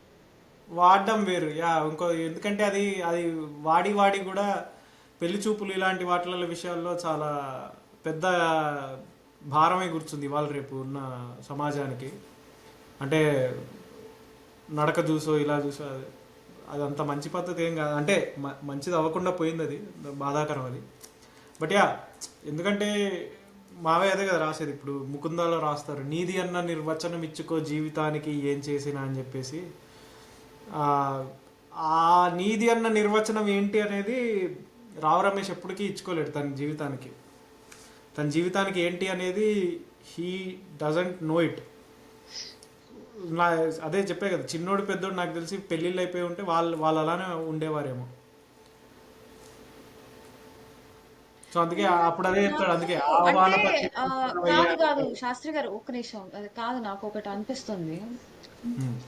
ఒక రేలంగి మామయ్య గాని లేకపోతే ఒక సీత గాని చాలా కష్టాలు పడ్డారు వాళ్ళు యాక్చువల్లీ. ఆవిడ చెప్తారు కదా, రోహిణి గారు, ఎస్విఎస్సి నానమ్మ అని Praneeth Hanumanth very great actress. కానీ ఆవిడ అంటారు, ఈ చేతికో 12 గాజులు, ఈ చేతికో 12 గాజులు, మొత్తం ఉడ్చేశాడు మీ తాత అని. అంటే రేలంగి మావయ్య was not born with a silver spoon. Okay, ఆయన కష్టాలు పడ్డారు. సీతకి పుట్టిన తర్వాత వాళ్ళ అమ్మ నాన్న ఇద్దరు చనిపోతారు. ఎంత ఎంత కళ్ళలో పెట్టుకుని ప్రేమగా చూసుకున్న అత్తయ్య మామయ్య ఉన్నా సరే, తల్లిదండ్రులు కాకుండా వేరే వాళ్ళ దగ్గర పెరిగినప్పుడు అది ఎంతైనా వేరు. సో నీకు ఎప్పుడైతే the reality of life that it is, అది జీవితం అనేది ఒక ఒంటరి ప్రయాణం, నీకు ఎవరు కూడా శాశ్వతం కాదు అన్న ఒక జోన్ లో ఎప్పుడు నువ్వు కరెక్ట్ గా ఉండి నీ గురించి నువ్వు ఆలోచించి నువ్వు కరెక్ట్ గా ఉంటే నీకు ఆటోమేటిక్ గా చుట్టుపక్కల కూడా బాగుంటుంది. It's always alone, no one will stay for you forever. అది అది ఎంత క్లోజ్ రిలేషన్ అయినా సరే. సో ఆ క్లారిటీ కానీ, ఆ రియాలిటీ ఆఫ్ ఫ్యాక్ట్ కనుక, అది రియాలిటీ ఆఫ్ ఫ్యాక్ట్ ప్రకాష్ రాజ్కి అదే రేలంగి మావయ్యకి సీతకి తెలుసు ఉమ్. మనుషులు ఎప్పుడు కూడా అంత శాశ్వతంగా మనతో ఉండరు, నీతో నువ్వే ఉంటావు. కానీ వాళ్ళు నీకు అండ్ అందుకే నీతో నువ్వు కూడా ఎప్పుడు ఎప్పుడు కూడా నీకు మనసులోకి ఇన్స్టింక్ట్ ఉంటుంది, ఒక దాన్ని చూసినప్పుడు కానీ ఒక మనిషితో మాట్లాడినప్పుడు కానీ నీకు తెలుస్తుంది నీకు ఇది నచ్చిందా లేదా, నచ్చుతుందా నచ్చదా. నువ్వు అసలు నన్ను ఈ మధ్య నా ఫ్రెండ్ ఆ, ఒకళ్ళకి ఎవరికో సంబంధాలు చూస్తున్నాను. తను ఊరికే ఫోటోలు పెడుతోంది. అబ్బాయి కూడా ఇంకొక అబ్బాయి అట్లా నేను అడిగా, ఇతను అంత బాగుండలేదు, ఇతను లావుగానే, ఒకటి చెప్పా, నువ్వు అసలు నన్ను అడగడమే తప్పు, నీకు తెలీదా, నీకేం కావాలో నీకు తెలుసు, నీకేం కావాలో నీకు తెలియడం కూడా చాలా కష్టం.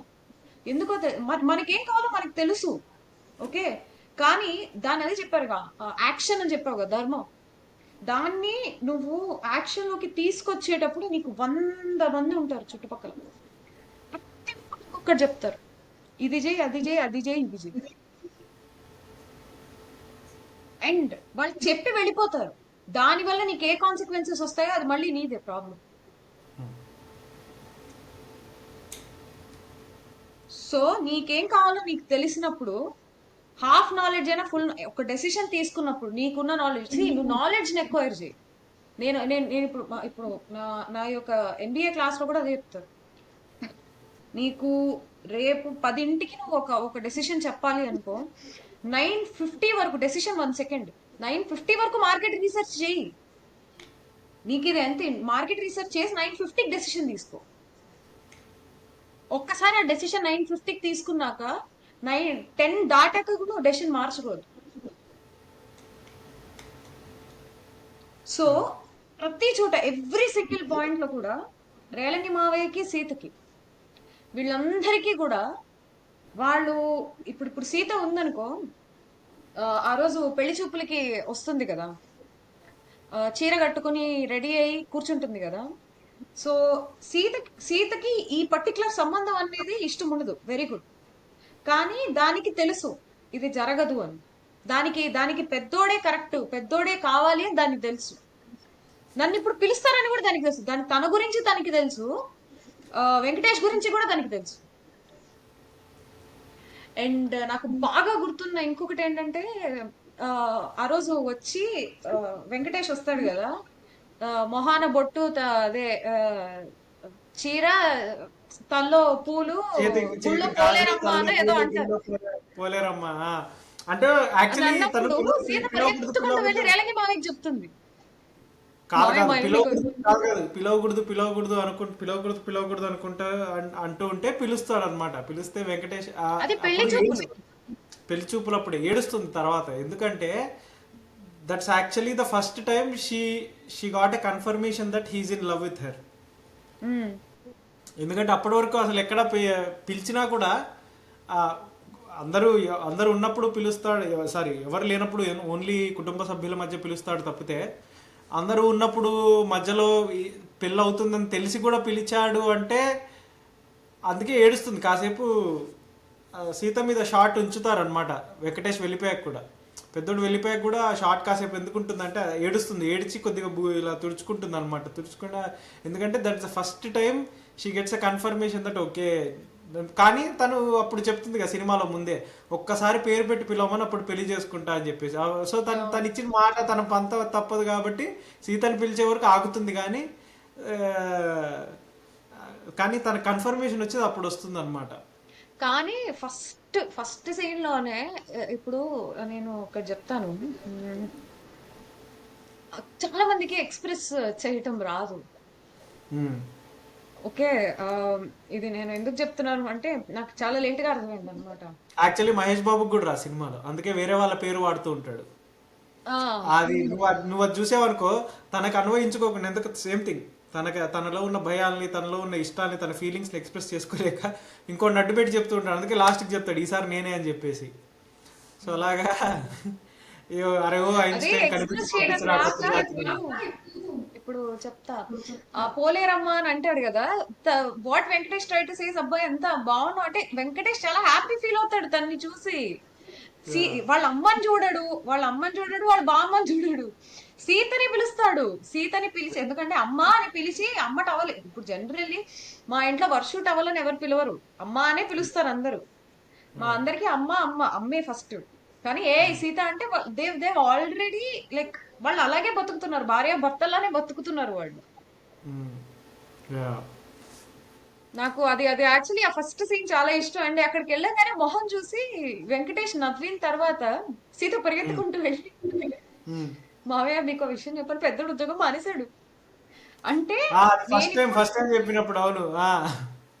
అయితే దాని తర్వాత అంటే సీతకి ఫస్ట్ నీకెలా తెలుసు అంటే, ఏమో నాకు అన్నీ తెలిసిపోతే అంతే.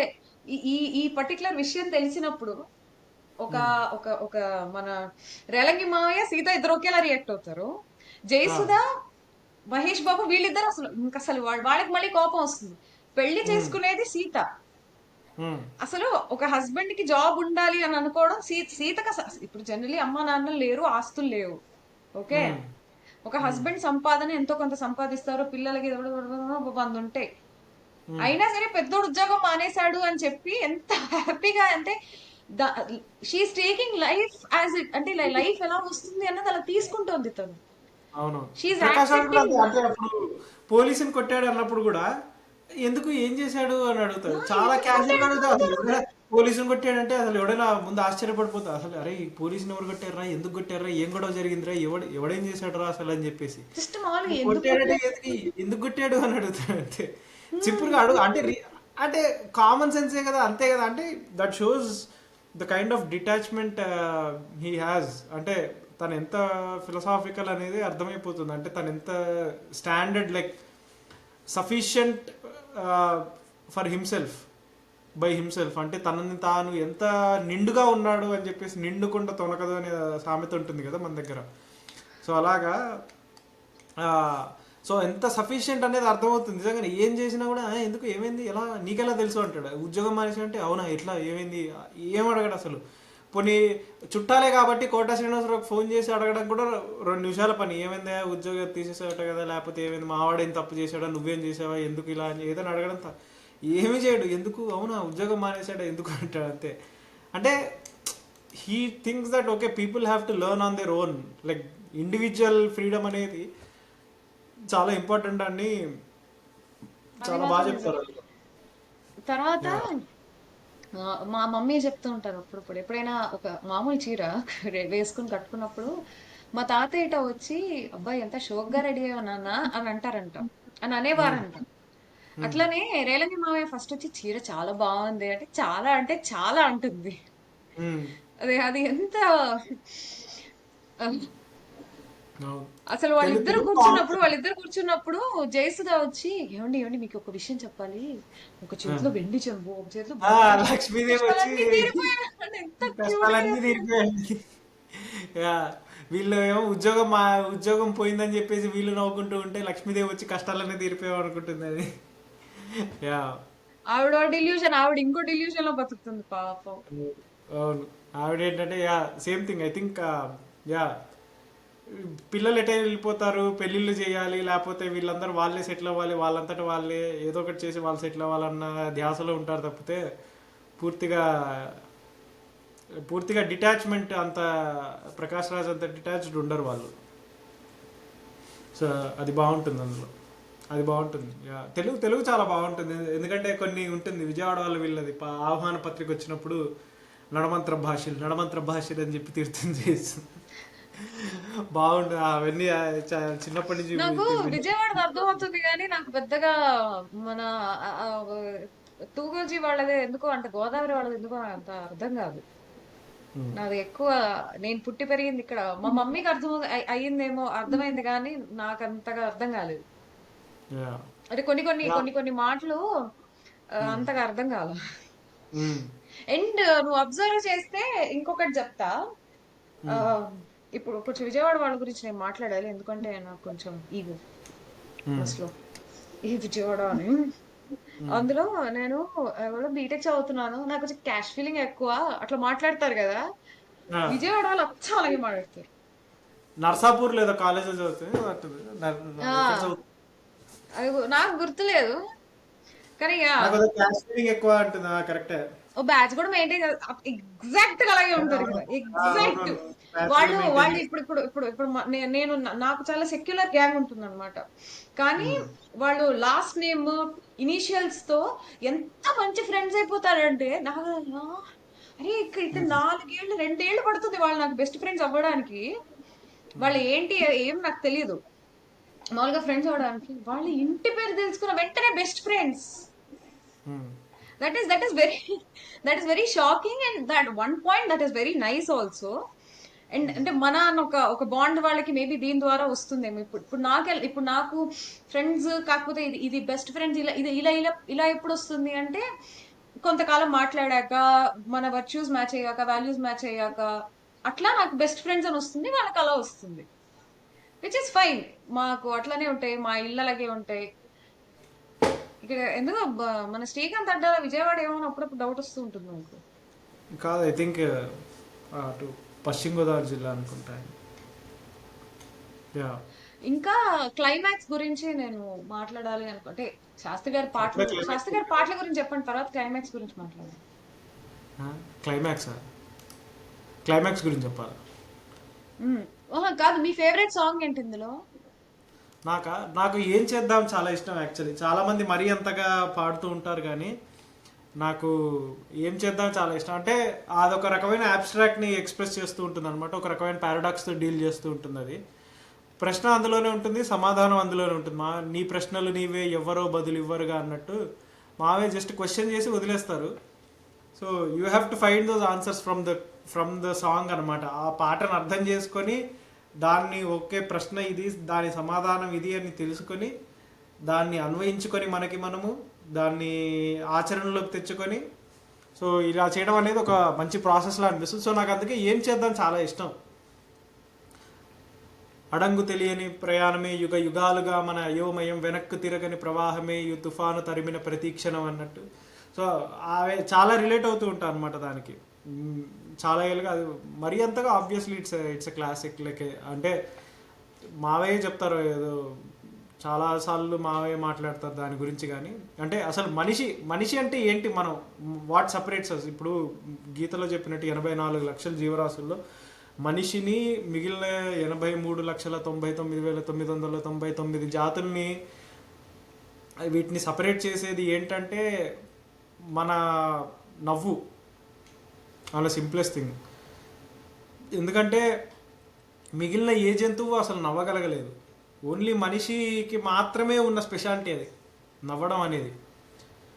అండ్ మనిషి ఎంత గొప్పవాడంటే మావయ్య చెప్తారు ఇది, మనిషి ఎంత గొప్పవాడంటే నవ్వు లేని జీవాలకు కూడా నవ్వు పుట్టించగలడు మనిషి అని. బికాజ్ ఒక వాల్ట్ డిస్నీ అనే ఒక ఋషి చేసిన గొప్ప ఎక్స్పెరిమెంట్ ఏంటంటే నవ్వు లేని జంతువులకు కూడా నవ్వు తెప్పించి మనకు ఆ నవ్వు ఇచ్చాడు ఆయన. ఎంటైర్ హ్యూమానిటీకి వాల్ట్ డిస్నీ అనే అతను he gave smile to every animal that could exist. ఒక పందికి కానీ, ఒక పిల్లికి కానీ, ఒక కుక్కకి కానీ, ఇలాంటి వాటికి కూడా నవ్వు తెప్పించి మనకు వాటిని చూస్తే చాలా ఆనందంగా అనిపిస్తుంది, చాలా క్యూట్గా అనిపిస్తాయి. అలాంటి ఒక మనిషి, అంత చేయగలిగిన ఒక మనిషి తన నవ్వుని తనే మర్చిపోయాడు అనేది చాలా బాధాకరమైన విషయం అనమాట. అందుకే అందులో రాస్తారు కదా, ఏది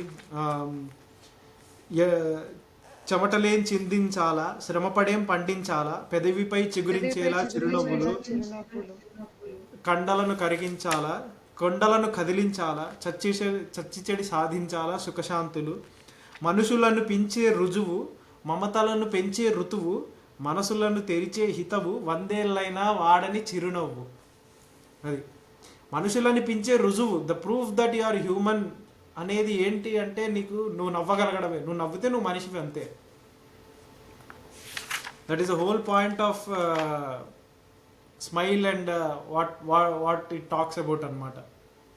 ఎందుకంటే అంటే ఇప్పుడు మన వేదం కానీ వీటి గురించి చెప్పేది ఏంటంటే the thing that separates human species ఏంటంటే మన కమ్యూనికేషన్, మన కాన్షియస్నెస్ రెండు ఉంటాయి.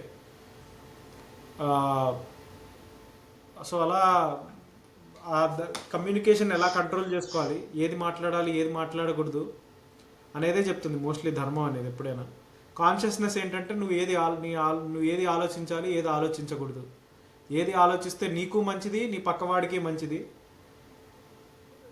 ఏది ఆలోచించకూడనిది ఏదన్నా ఆలోచిస్తే దాని వల్ల ఎఫెక్ట్స్ ఏంటి అనేది చెప్తాయి పురాణం. ఎప్పుడైనా పురాణంలో నాకు తెలిసి అంతకు మించిన కథ లేదు. ప్రతి పురాణం కానీ ఏదన్నా తీసుకున్నా కూడా నాకు తెలిసి ఒకటే టెంప్లెట్ ఉంటుంది. అది ఒకడెవడో గొప్పవాడు ఉంటాడు, వాడు ముందు పూజ చేస్తాడు, తర్వాత వాడు భ్రష్టు పట్టిపోతాడు. లేకపోతే ఇంకొకడు ఉంటాడు, వాడు చాలా కష్టపడి చాలా తపస్సు చేస్తాడు, మళ్ళీ కింద పడి పైకి పడి వాడు ఎలా ఎదుగుతాడు అనేది ఉంటుంది. వాడు ఐదర్ కింద నుంచి పైకి ఉంటుంది, పైవాడు కింద వెళ్ళి పడిపోయాడు అని ఉంటుంది. రెండు కథలు ఉంటాయి, రెండు టెంప్లెట్స్ ఉంటాయి మన దగ్గర ఎప్పుడు. సో అది ఎలా అవుతుంది అంటే ఇప్పుడు ఎవరైనా మనకి ఏదైనా కష్టం వచ్చింది అనుకోండి, ఎవరైనా మనిషి ఉన్నారా అంటాం మనం. అదేది గమ్యంలో రాస్తారు చూడు మావయ్య, అదేది సంద్రంలో కెరటాలన్నీ కలగలిపి సముద్రం అంటారు, అదే వెన్నన్ని కెరటాలు కలగలిపి సముద్రం అంటారు, అడగరే ఒక్కొక్క అల పేరు. మనకిలా ఎదురైన ప్రతివారు మనిషనే సంద్రాల కెరటాలు, పలకరే మనిషి అంటే ఎవరు. మనిషి అంటే ఎవరు అంటే వారికి ఎవరైనా కష్టం వచ్చినా ఏదో సడన్గా ఎవరైనా మనిషి ఉన్నారో పిలవండి, మనిషిని పిలవండి అంటారు. పిలిచి నీకు కష్టం వచ్చింది, నీకు ఆ కష్టం తీరింది, నువ్వేం చెప్తావు? దేవుళ్ళ కాపాడారని చాలా థ్యాంక్స్ అంటావు. మనిషికించి దేవుడు ఆయన ఎప్పుడయ్యాడు? నువ్వు ఒక మనిషి ఎందుకు అయ్యాడు ఆయన? సహాయం వల్ల అయ్యాడు ఆయన. ఒక సీన్ కూడా ఉంటుంది, కోట శ్రీనివాసరావు వాళ్ళ తమ్ముడు. అంతే. ఇప్పుడు కృష్ణమందే జగద్గురులో కూడా అంతే కదా, ఆ డైలాగ్ ఉంటుంది కదా, దేవుడు అంటే సాయం అని చెప్పేసి. భాగవత రూపకం రాసినప్పుడు, దశావతార రూపకం రాసినప్పుడు రానా చెప్తాడు దేవుడు అంటే సాయం అని. అంతే. మనిషి అంటే ఎవరైనా మనిషిని పిలుచుకోండి అంటారు, ఆ మనిషి వచ్చి నీకు హెల్ప్ చేశాక థ్యాంక్స్ అండి దేవుళ్ళ హెల్ప్ చేశారంటారు.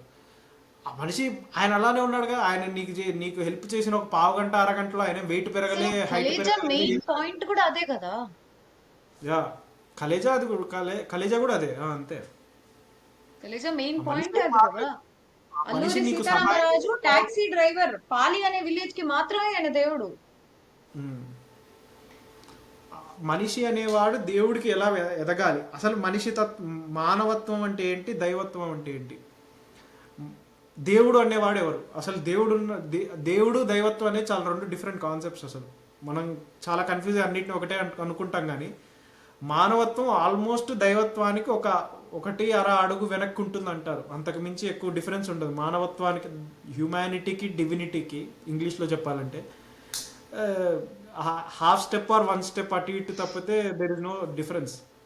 గాడ్ అనేది డిఫరెంట్ కాన్సెప్ట్. అసలు గాడ్ అనేవాడు నిజంగా నీకు ఉన్నాడా, అది ఆడవాళ్ళ మగవాళ్ళ, ఏ బట్టలు వేసుకుంటాడు, ఏ నగలు ధరిస్తాడు, ఎలా ఉంటాడు, జుట్టు ఎంత పొడుగుంటుంది, గుండు కొట్టించుకొని తిరుగుతాడా అనేది అది వేరు. These concepts are. ధర్మం అనేది వేరు. మళ్ళీ ధర్మం అంటే ధ్యేయతేవా, నువ్వు చేసేది ధర్మం, అవి చేస్తూ ఉంటే నీకు జ్ఞానం వస్తుంది ఒక రోజుకి. నీకు ఈ కమ్యూనికేషన్ కాన్షియస్నెస్ ఏవైతే నీకు ఇచ్చారో ఆ రెండింటిని నువ్వు ఎలా మోస్ట్ ఆప్టిమల్ వేలో ఎలా ఉపయోగించాలనేది ధర్మం ఎప్పుడైనా. అది చేయాలంటే ఏం చేయాలి? నువ్వు రామాయణ భాగవతాది పురాణ ప్రవచనాలు ఇవన్నీ మనకున్న గురువులు వీళ్ళందరూ వింటూ ఉండాలి, చదువుతూ ఉండాలి, పాటిస్తూ ఉంటే సుందరకాండ ఇలాంటివన్నీ చదువుతూ ఉంటే నీకు అర్థమవుతూ ఉంటుంది. You will know the distinction between what to do, what not to do, what to think, what not to think. And ఇవన్నీ కూడా పారాయణ కాండ అని ఎందుకంటారంటే because every day is an evolution. ప్రతి ఒక్క రోజు మనం అందరితో బతుకుతూ ఉండాలి. ఎందుకంటే ఎండలను దండిస్తామా, వానలను నిందిస్తామా, చలినిటో తరిమేస్తామా చీపొమ్మని, కస్సుమని కలహిస్తామా, ఉస్సురని విలపిస్తామా, రోజులతో రాజీ పడమా సర్లెమ్మని. రోజు వస్తూనే ఉంటుంది, ఇట్స్ సైకిల్. సాటి మనుషులతో మాత్రం సాగనని ఎందుకు పంతం, పూటకొక పేచీ పడుతూ ఏం సాధిస్తావంటే ఏం చెబుతాం. పక్కన ఉన్న మనుషులతో నువ్వు ప్రతిరోజు గొడవ పెట్టుకొని, ప్రతిరోజు నీకు చిన్న అన్నం తినాలన్నా, వాటర్ గ్లాస్ కావాలన్నా, దీనికోసం కూడా గొడవ పెట్టుకుంటుంటే there is no point in living. బేసిక్గా it's not called living, first point. So ఆ సైకిల్ అందుకే అది దాన్ని ఏమంటారు, పారాయణం ఎందుకు చేయాలంటే ఇట్స్ అ సైకిల్. మనం రోజు బతుకుతూ ఉంటాం కాబట్టి రోజు అవి చదువుతూ ఉండాలి అంతే. భాగవతం కూడా అందుకే 7 రోజుల్లో చెప్పేది, ఎందుకంటే మనం 7 రోజులే బతుకుతాం ఎన్ని రోజులు బతికినా కూడా. సో అలా ఉంటుంది అది. యా, అంటే నాకు ఇది నాకు యాక్చువల్లీ చాలా ఒకటి చాలా చెప్పండి. మూమెంట్స్ లో క్యాప్చర్ చేస్తారు ఎస్విఎస్సిలో.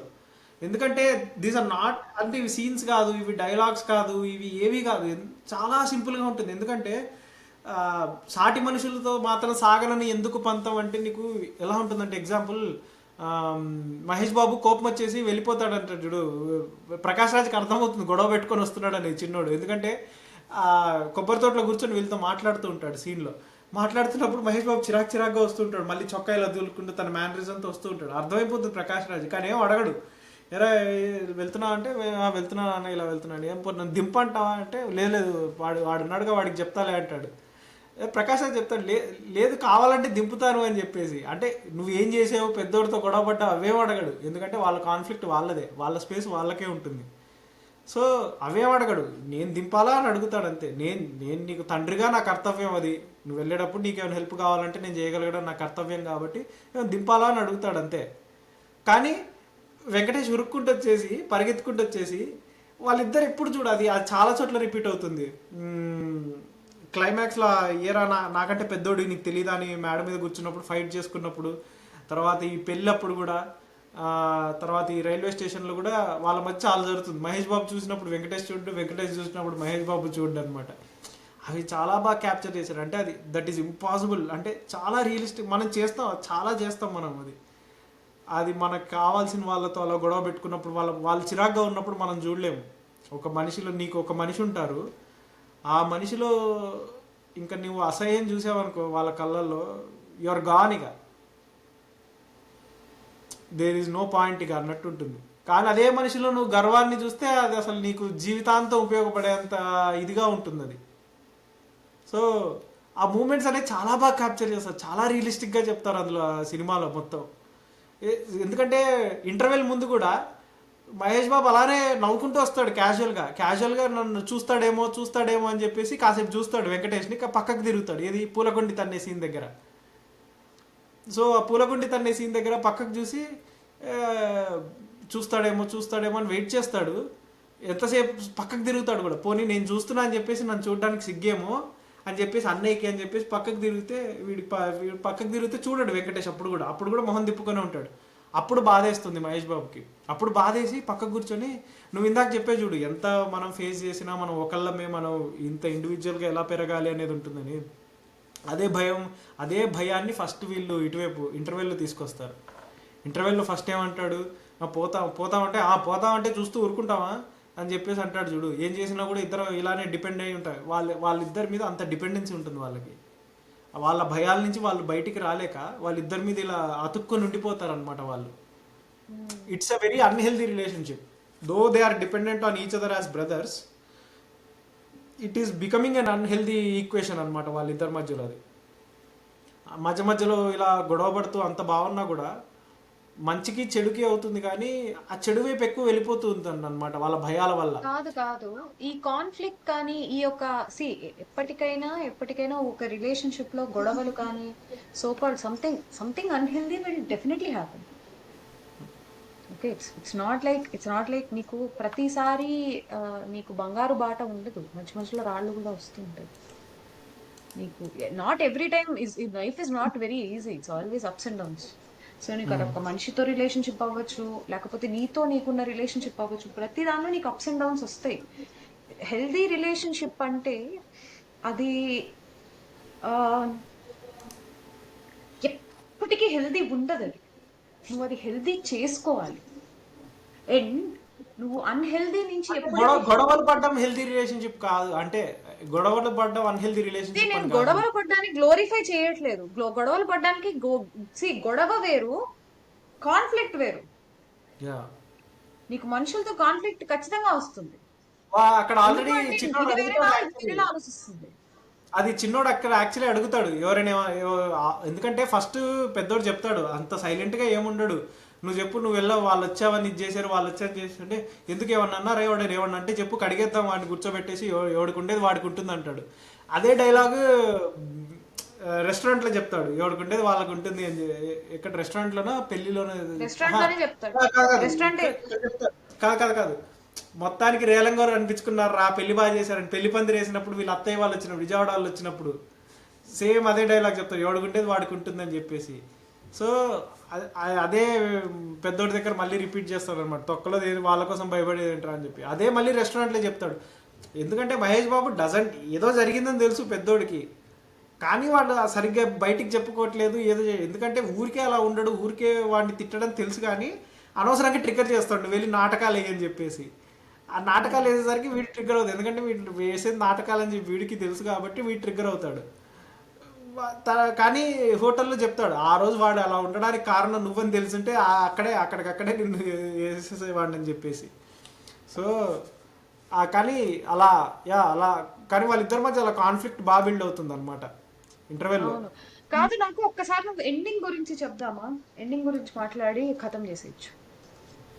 Ending climax. ఓ క్లైమాక్స్ క్లైమాక్స్ ఏముంది ఎందుకు అంటే ఇప్పటి వరకు కాన్ఫ్లిక్ట్ ఆర్క్ మనం చూసాం కానీ క్లైమాక్స్ లో మనకి కనిపించేలాగా ఏ మేజర్ చేంజ్ ఉండదు ఇద్దరిలో కానీ వాళ్ళలో కానీ ఎవరిలోనూ కూడా. But why that climax so great? See ఇప్పుడు ఓకే మనము ఫస్ట్ నుంచి కొన్ని థీమ్స్ మాట్లాడుకున్నాం. ఒకటి ఏంటంటే ఫస్ట్ నేను స్టార్ట్ చేసింది సింప్లిసిటీ అంటే అనేది. ఇంకో కాన్ఫ్లిక్ట్ ఏంటి పాటప్పుడు ఏం చేద్దాం పాటప్పుడు చెప్పింది మనం ఏం చేయాలి, అసలు ఎటు వెళ్ళాలి, దానికి సమాధానం ఏంటి, ఇలాంటి కొన్ని క్వశ్చన్స్ ఉంటాయి. అందులో దాని ఎక్స్టెన్షన్ ఏంటి రావు రమేష్కున్న క్లారిటీ లెస్నెస్ అండ్ ఎవ్రీథింగ్. ఇప్పుడు నాలుగో విషయం ఏంటి వీళ్ళకి ఎవరికి ఉద్యోగాలు లేవు, వీరు ఎప్పుడు సెటిల్ గారు, వీళ్ళు ఎప్పుడు మంచి వాళ్ళు గారు అని చెప్పేసి సాధిస్తూ ఉంటాడు రావు రమేష్. సినిమా మొత్తం 2-3 చోట్ల గొడవలు పెట్టినప్పుడల్లా రావు రమేష్ వల్ల వస్తుంటాయి, విజయవాడ వల్ల వస్తుంటాయి బేసిక్గా. ఎందుకంటే ఈయన విజయవాడ వెళ్ళినప్పుడు అప్రయోజకత్వం వల్ల మేము మీ కూతుర్ని మా పెద్దోడికి ఉంటుంది మీకు కూడా చేయాలని, కానీ మేము కూడా ఆలోచించాలి కదా, మాకు కూడా బాధ్యత ఉంది కదా అని చెప్పేసి చెప్తాడనమాట ఒక కారణం పెట్టుకొని. కానీ చిన్నగా నీకు అది క్లైమాక్స్ యాక్చువల్లీ ఎక్కడి నుంచి బిల్డ్ అవుతూ ఉంటుందంటే నీకు యాక్సిడెంట్ సీన్ అప్పటి నుంచి బిల్డ్ అవుతూ ఉంటుంది. యాక్సిడెంట్ సీన్ అప్పుడు వెంకటేష్ చాలా సర్ప్రైజ్డ్గా ఇలా బ్లాంక్గా చూస్తూ ఉంటాడు. ఎవరు కోటా శ్రీనివాసరావు వచ్చి ఇంకో మనిషికి సహాయం చేయడమే గొప్ప ఇది అన్నప్పుడు బ్లాంక్గా చూస్తూ ఉంటాడు. ఎందుకంటే కోటా శ్రీనివాసరావుతో ఎక్కువ ఈక్వేషన్ ఎవరికి జరిగిందంటే వెంకటేష్కే జరిగింది, చిన్నోడికి అంత ఇంటరాక్షన్ లేదు. అందుకే ఆ సీన్ తర్వాత మేడ మీద కూర్చొని వెంకటేష్ అడుగుతాడు, పోనీ చెప్పరా నువ్వేం చెప్పరా, నువ్వు నన్ను ఏమైనా మారమంటావా నువ్వు అని. ఎందుకంటే Venkatesh is actually looking okay నేను చేసిన తప్పు ఏదో సంథింగ్ ఈజ్ డిఫరెంట్, నేను చేస్తున్న దానిలో పూర్తిగా సరిగ్గా అయితే చేయట్లేదు, నేను ఏదో ప్రాబ్లం ఉంది నాలో అనుకుంటాడు. అనుకోవడం ఎవరిని అడుగుతాడు ఫస్ట్, వీళ్ళిద్దరి మీద డిపెండెన్సీ ఉంటుంది. అంటే పూర్తిగా భయం నుంచి బయటికి రాలేదు అప్పుడే, ఒక సీన్లో వచ్చేసి ఒక సీన్లో అని చెప్పేసి ఇలా అయిపోవడం ఏమి ఉండదు అక్కడ. సో నెక్స్ట్ దానిలో మహేష్ బాబుని అడుగుతాడు, పోనీ ఏం చెప్పమంటావు చెప్పరా, వచ్చేయమంటావా, ఏంటిది అసలు ఏం అర్థం కావట్లేదు, మళ్ళీ మొహం చాటేసుకొని వాళ్ళ దగ్గరికి వెళ్ళి ఏం మాట్లాడతానరా, నువ్వు చెప్పరా మారమంటావు అంటే నాకంటే పెద్దోడు కదా నీకు తెలీదా అన్నప్పుడు, ఇలానే ఉంటే మనకు చచ్చిపోవడానికి కూడా ధైర్యం సరిపోదు. ఇందాక చెప్పి చూడు ఇంటర్వెల్లో అడుగుతాడు, మనం ఇలానే ఉంటాం పోతామంటే చూసుకుంటూ ఊరుకుంటాం పట్టుకొనే ఉంటాం ఇలా అని చెప్పేసి. మహేష్ బాబు ఇప్పుడు ఏమంటాడు, ఇలానే ఉంటే ఇక మనకు చచ్చిపోవడానికి కూడా ధైర్యం సరిపోదురా అంటాడు.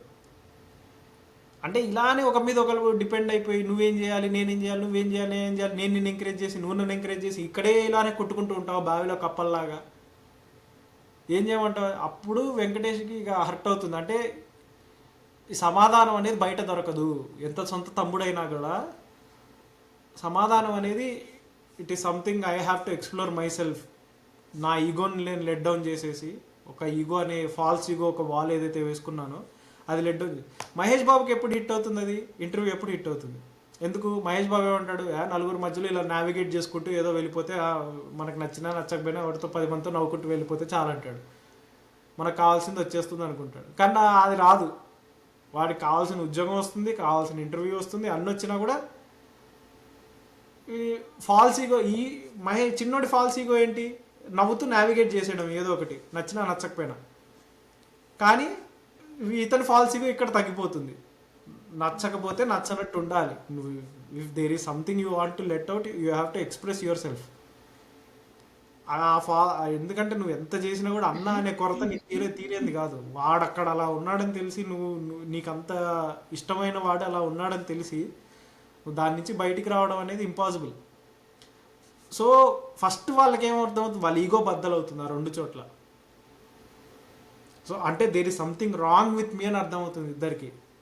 బరువు అనుకుంటే బరువు, సులువు అనుకుంటే సులువు, బతుకెలా ఉండాలో నువ్వే తేల్చుకో, అనుకున్నవన్నీ అవవు, ఎప్పుడూ ఏదో కరువు, అందుకే కమ్మని కలలు సరిచూసుకో అని చెప్పి. ఎందుకంటే అదే నువ్వు ఎలా తీసుకుంటున్నావు లైఫ్ని అనేది, ఆ సిచ్యువేషన్ ఎలా తీసుకుంటున్నావు అనేది నీకు అర్థం అవ్వాలి first. It should not be with ego, లేకపోతే ఏదో దాన్ని ఎస్కేప్ అవుదాము, దాని చుట్టూ తిరుగుదాము, ఏదో ధిక్కరించో, లేకపోతే పక్క నుంచి ఏదో పరిగెత్తో మనకు టాలెంట్ ఉంది కదా అని అలా కాదు. సో ఈ క్లైమాక్స్కి పునాది అక్కడ పడుతుంది. కానీ వీళ్ళిద్దరికి సమాధానం ఎక్కడ వస్తుంది? సో నీకు క్వశ్చన్ ఒకటి ఉంది, నేను చేసేది తప్పు అని నీకు అర్థమవుతుంది. పోనీ వాట్ ఈజ్ రైట్ అని ఇప్పుడు ఆన్సర్ రావాలి. ఒక్కొక్కటి ఎలా పొర పీల్ చేసుకుంటూ వస్తారు చూడు స్క్రీన్ ప్లేలో. దాని తర్వాత ఏమవుతుంది, వీళ్ళు భద్రాచలం వెళ్తాము, భద్రాచలం వెళ్ళినప్పుడు ఆయన ఎమ్మెల్యే ముందు పరిచయం అయిన వాళ్ళతో పిలుస్తారు. అది the most biggest elevation scene అనమాట, the most massiest elevation you could ever give in movie. ఎందుకంటే అక్కడ అందరూ ప్రకాష్ వీళ్ళని చూస్తారు కానీ కొద్దిగా అవుట్ ఫోకస్లో ఉంటారు. యాక్చువల్లీ చిన్నోడు పెద్దోడు వాళ్ళిద్దరూ వాళ్ళ నాన్నని హీరోలా కనిపిస్తాడు వాళ్ళ నాన్న. అప్పుడు వాళ్ళకి ఈవెన్ రావు రమేష్ కూడా కనిపిస్తారు. రావు రమేష్ తన ఈగో బర్స్ట్ అవుతుంది అక్కడ. తన ఈగో ఎప్పుడు వీళ్ళు చిన్నోడు పెద్దోడికి ఎలా అయితే ఈగో బర్స్ట్ చేస్తాడే రావు రమేష్ మాత్రం కళ్ళజోడిని ఇట్లా అంటాడు. సో వీళ్ళ ఈగో ఈ సీన్స్ లో ఎలా అయితే బర్స్ట్ అవుతుందో, రావు రమేష్ ఈగో అక్కడ బర్స్ట్ అవుతుంది. తన సమాధానం క్లైమాక్స్ లో వీళ్ళ స్పీచ్ తర్వాత వస్తుంది. సో రావు రమేష్ ఆర్క్ అక్కడ మొదలవుతుంది, వీళ్ళ ఆర్క్ కొద్ది ప్రీ క్లైమాక్స్ ముందు నుంచి మొదలవుతుంది అనమాట. వీళ్ళకి సమాధానం అక్కడ దొరుకుతుంది. ఎందుకంటే అది అంటే చాలా లెవెల్స్లో ఉంటుంది అది. ఇప్పుడు ఆ థింగ్ అనేది ఇప్పుడు నువ్వు దేవుడికి దగ్గర, ఇప్పుడు మనిషిగా మనం పుట్టినప్పుడు ఏం చేస్తాం, మనం దేవుడిలా ఎదగాలి, దేవుడికి దగ్గరగా వెళ్ళాలి మనం. దేవుడికి దగ్గరగా వెళ్ళాలి మనం అంటే figuratively speaking or metaphor, Prakash రాజ్లా బతికితే దేవుడికి దగ్గరగా ఉంటావు నువ్వు బేసిక్గా. ఈశ్వరుడి దగ్గరగా వెళ్ళాలంటే నువ్వు అంత వైరాగ్యంతో ఉండాలి, అంత మనిషిగా బతకాలి, అంత నవ్వుతూ బతకాలి, అంత హాయిగా బతకాలి. అప్పుడు దేవుడే పిలిచి నేను దగ్గరికి తెప్పించుకుంటాడు అని. నువ్వేం వెంపర్లాడక్కర్లేదు, నేను ఇన్ని మంత్రాలు చేశాను, నేను ఇన్ని పూజలు చేశాను, ఇన్ని యజ్ఞాలు చేశాను, యాగాలు చేశాను కదా. అదే లిటరల్లీ కూడా అదే జరుగుతుంది. ఎవరైతే వాళ్ళకి అనామకుడి ఒక్కసారి ఉరికే మాట సాయం చేశారు కదా అని ఒక ఎమ్మెల్యే పిలిచి ఆయనతో పల్లకి మోయిస్తాడు. సో నీకు స్పిరిచువల్గా కూడా that's the whole point of the movie, right? Prakash రాజ్లా బతికితే నువ్వు దేవుడి దగ్గరికి వెళ్తావు లాస్ట్కి, అంతే. దేవుడి దగ్గరికి వెళ్ళడం అంటే ఏమీ ఉండదు. మనల్ని ఎవడు కిరీటం వేసి అదేసి కూర్చోబెట్టారు ఎవరు. నువ్వు ఆ స్థాయికి ఎదుగుతావు అంతే. నువ్వు మనిషిగా బతికినట్టు అంతే. మనిషిగా బతకగలగడమే దేవుడి దగ్గరికి వెళ్ళగలగడం అంతే. ఇంకా అంతకు మించిన వేరే పర్పస్ ఉంది మనకి అనేది I don't believe in it. I don't think శాస్త్రమా ఎవర్ బిలీవ్డ్ ఇన్ ఇట్. మనిషిగా బతకగలగడం చాలా ఫస్ట్. ఎందుకంటే శివుడు కూడా అదే చెప్తాడు కదా, అందరూ శివుడిని తలుచుకొని తపస్సు చేస్తే శివుడు చెప్తాడు నేను రాముడిని తలుచుకొని తపస్సు చేస్తా అంటాడు. అంటే మనిషి బతికినప్పుడు ఆయనే నిన్ను తలుచుకొని తపస్సు చేస్తాడు. అది రాముడు అంటే ఎవరో కాదు, రాముడు అంటే మనిషి. రామ ఈక్వల్ టు మనిషి అనేది మనం అన్వయించుకోవాలి తప్పితే రాముడు అంటే ఇంకో ఎంటిటీ, మనందరికీ దేవుడు, మనందరికీ కింగ్ అని ఇట్లా కాదు. సో ఇలా అనమాట. సో అది అక్కడ దాని ఆన్సర్ అనేది క్లైమాక్స్లో చెప్తుంది అనమాట. క్లైమాక్స్లో చెప్పినప్పుడు వాళ్ళిద్దరికి అర్థమవుతుంది, ఓహో ఇలా బతికితే this is the purpose of life అని చెప్పి. దాన్ని కూర్చొని ఒక డైలాగ్ రూపంలో చెప్తాడు అనమాట. ఈ జన్మకే వీడిని అన్నయ్య, ఈ జన్మకే వీడిని తమ్ముడు, ఇంకో జన్మ అంటూ ఏవో ఉందో లేదో అసలు ఏంటి అనేది మీకు తెలియదు. అక్కడ ఈ జన్మకేనారా అని చెప్పి మళ్ళీ సెంటిమెంట్ డైలాగ్స్ కూడా ఉంటాయి. అది ఎందుకంటే అది యుద్ధకాండలో ఉంటుంది. యుద్ధకాండలో లక్ష్మణుడు చనిపోయినప్పుడు రాముడు ఏడుస్తాడు, చాలా బాధాకరంగా ఉంటుంది. అసలు అది చదవడం కూడా చదవలేము అసలు గట్టిగా. ఒక 2 పేజీలు ఉంటుంది రాముడు ఎలా ఏడుస్తాడంటే అసలు లక్ష్మణుడికి. ఎందుకంటే పర్ణశాల కట్టినప్పుడు కూడా సీతారాములు కూడా చెప్తారనమాట, నీకు ఎలా ఉందో నాకు తెలియదు కానీ అమ్మ లేని లోటు కానీ నాన్న లేని లోటు కానీ నువ్వు తీర్చావు. అసలు నాకు నాన్న లేడు అనేది తెలీదు, నువ్వు నాకు నాన్నలా చూసుకున్నావు, నువ్వు నాకు మంత్రిలాగా ఉన్నావు, నువ్వు నాకు ఒక వర్కర్లా ఉన్నావు, ఇన్నిలా చూసుకున్నావు కాబట్టి అమ్మా నాన్న లేని లోటు నాకే తెలియలేదు, నీకేమిచ్చి నేను రుణం తీర్చుకోవాలంటాడు రాముడు లక్ష్మణుడితో. అలాంటి లక్ష్మణుడు ఇదవుతే యుద్ధంలో రాముడు ఏడుస్తాడు అనమాట. ఎందుకంటే తోబుట్టు లాంటి వాడు ఇంకోటి దొరకలేడు ఆయనకి. ఇంకో లక్ష్మణుడు, ఇంకో భరతుడు ఈ మొత్తం 14 సంవత్సరాలు అయ్యాక కూడా, ఎందుకంటే వాళ్ళు జుట్టు పెంచుకొని ఉంటారు కదా, జిల్లేడు పాలు పోసుకొని జుట్టు పెంచుకొని ఉంటారు. పట్టాభిషేకానికి రాముడు యాక్చువల్లీ గుండు కొట్టించుకొని ఉంటాడు. గుండు కొట్టించుకోవాలి యాక్చువల్లీ. రాజు అనేవాడు ధర్మం అది, అంటే శిఖ పెట్టుకోవాలి. శిఖ పెట్టుకొని సో అందరూ తమ్ముళ్ళందరూ కూడా అలా పెంచుకుంటారు ఆయన కోసం. అందుకే ఆయన క్షవరం చేస్తా అన్నప్పుడు ఫస్ట్ తమ్ముళ్ళకి చేయించి ఆయన చేసుకుంటాడు. ఎందుకంటే నాకు అవసరం ఉండి నేను చేశాను, అవసరం లేకపోయినా నా కోసం వాళ్ళు చేశారు జస్ట్ వాలంటీర్గా. సో వాళ్ళ తర్వాతే నేను చేయించుకుంటానని ముందు తమ్ముళ్ళకి అందరికి చేయించి ఆయన చేసుకుంటాడు. అంటే ద కైండ్ ఆఫ్ రిలేషన్షిప్ అనేది ఆయనకి ఎంత సెన్సిటివ్ అనేది ఆయన తమ్ముళ్ళ మీద కానీ తోబుట్టులు. ఎందుకంటే నాన్న లేడు వాళ్ళకి అప్పుడు, ఇంకో మనిషి అనేది ఇంపాసిబుల్ పుట్టడం అసలు. నాన్న ఉన్నా కూడా ఆ వయసు లేదు వాళ్ళకి, నాన్నకి. సో నీకు తోబుట్టు లాంటి వాడు ప్రపంచంలో ఇంకెవడూ ఉండడు. సో అదే చెప్తాడు ప్రకాష్ రాజ్, ఈ జన్మకి అంతే, ఇక మీ తర్వాత మీరు ఎవడో కూడా ఎవరికీ తెలియదు అసలు. నువ్వు ఎలా పుడతావు, నువ్వు ఎలా చేస్తావు అనేది కూడా ఎవరికీ తెలియదు. సో అలా చెప్తాడు, మీకు ఏమి ఇచ్చాను, ఆస్తులు ఇచ్చాను, అంతలు ఇస్తాను, రెక్కలు ఇచ్చాను పోరాడమని చెప్పి. What I gave use a good life, good family, ఇంట్లో నేను ప్రశాంతంగా ఉన్నాను, నీకు అంతకంటే నేను ఇవ్వగలిగింది ఏం లేదు. నీకు ప్రశాంతమైన ఎన్వైరన్మెంట్ ఇచ్చా, నీ గొడవ నీది, నీ వారు నీది, నీ యుద్ధం చేయి, నువ్వు బయటికి వెళ్ళి. ఎవడేం కాదు, నా కోసం నువ్వేం చేయమనిలే, నేను నిన్ను నాకు లక్షలు సంపాదించివ్వు. వాళ్ళ బామ్మాయిని అడిగింది బంగారు గాజులు ఇవి, కానీ వాళ్ళ అమ్మ ఎప్పుడు సిల్క్ చీర అడగలేదు, వాళ్ళ నాన్న ఎప్పుడు పట్టు పంచ అడగలేదు. అంతే, ప్రెషర్ ఫ్రీ లైఫ్ అది. అంతకు మించిన ప్రెషర్ అనేది ఇంకెవడి మీద ఉంటుందా అనేది వాళ్ళ మీద వాళ్ళు ప్రెషర్ పెట్టుకొని ఇన్ని రోజులు స్ట్రగుల్ అయ్యారు. అది వాళ్ళకి అర్థమయ్యేది బేసిక్గా. ఎవడూ పెట్టలేదు మనకి, మనం ఏదో అనుకొని ఏదో చేసాము, మనకు కావాల్సిన జీవితం బాగానే ఉంది, హాయిగా బతకచ్చు, అన్నీ చేయొచ్చు. లిటరల్లీ ఇంట్లో 2 మరదలను కూడా పెళ్ళిళ్ళకి రెడీగా ఉన్నారు, చిన్న మరదలు పెద్ద మరదలు.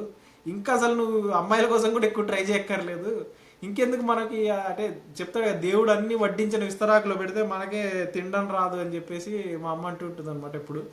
సో అలానే అన్ని వడ్డించిన విస్తరిగా జీవితం ఉంటే కూడా తినడం చేతగాక అన్ని ఇటీటీలో పరేసుకున్నారు చిన్నపిల్లల్లాగా వాళ్ళు. సో బేసిక్ అది ఆ రిజల్యూషన్ వస్తుంది అనమాట క్లైమాక్స్లో. సో అది బాగుంటుంది. అది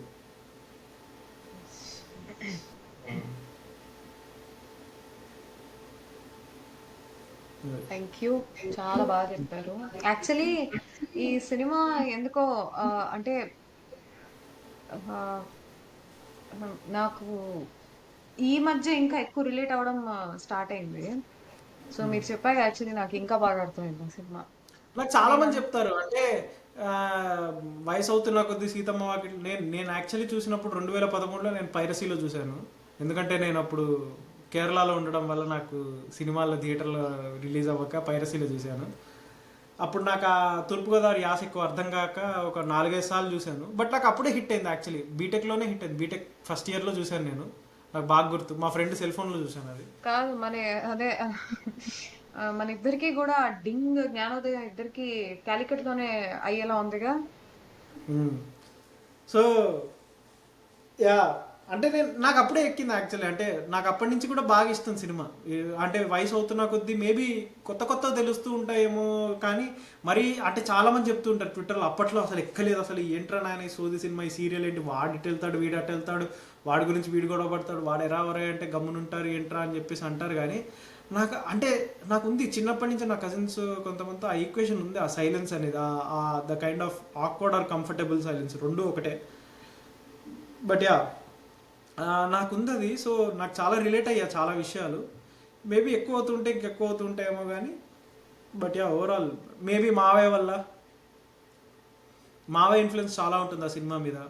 సో మావయ్య వల్ల ఇంకా తొందరగా అర్థమయ్యి అలా అయినా ఉండొచ్చు. సో బై ద వే చంద్ర గారు చెప్తోంది సిరివెన్నెల సీతారామ శాస్త్రి గారు, ఆయన మావయ్య, ఆయన మేనల్లుడు. సో మావయ్య అంటే జస్ట్ అందరికి అర్థం కావాలని. అది మొత్తం పాడ్కాస్ట్ అయ్యాక చెప్పాము ఆ విషయం. యా, బట్ యా అలా. So over the years it also grow up on me. SVSC great movie, great performances, maybe something more better. చలో ఎండ్ చేసేద్దామా? యా, సర్వే జన సుఖినో భవంతు. Thank you.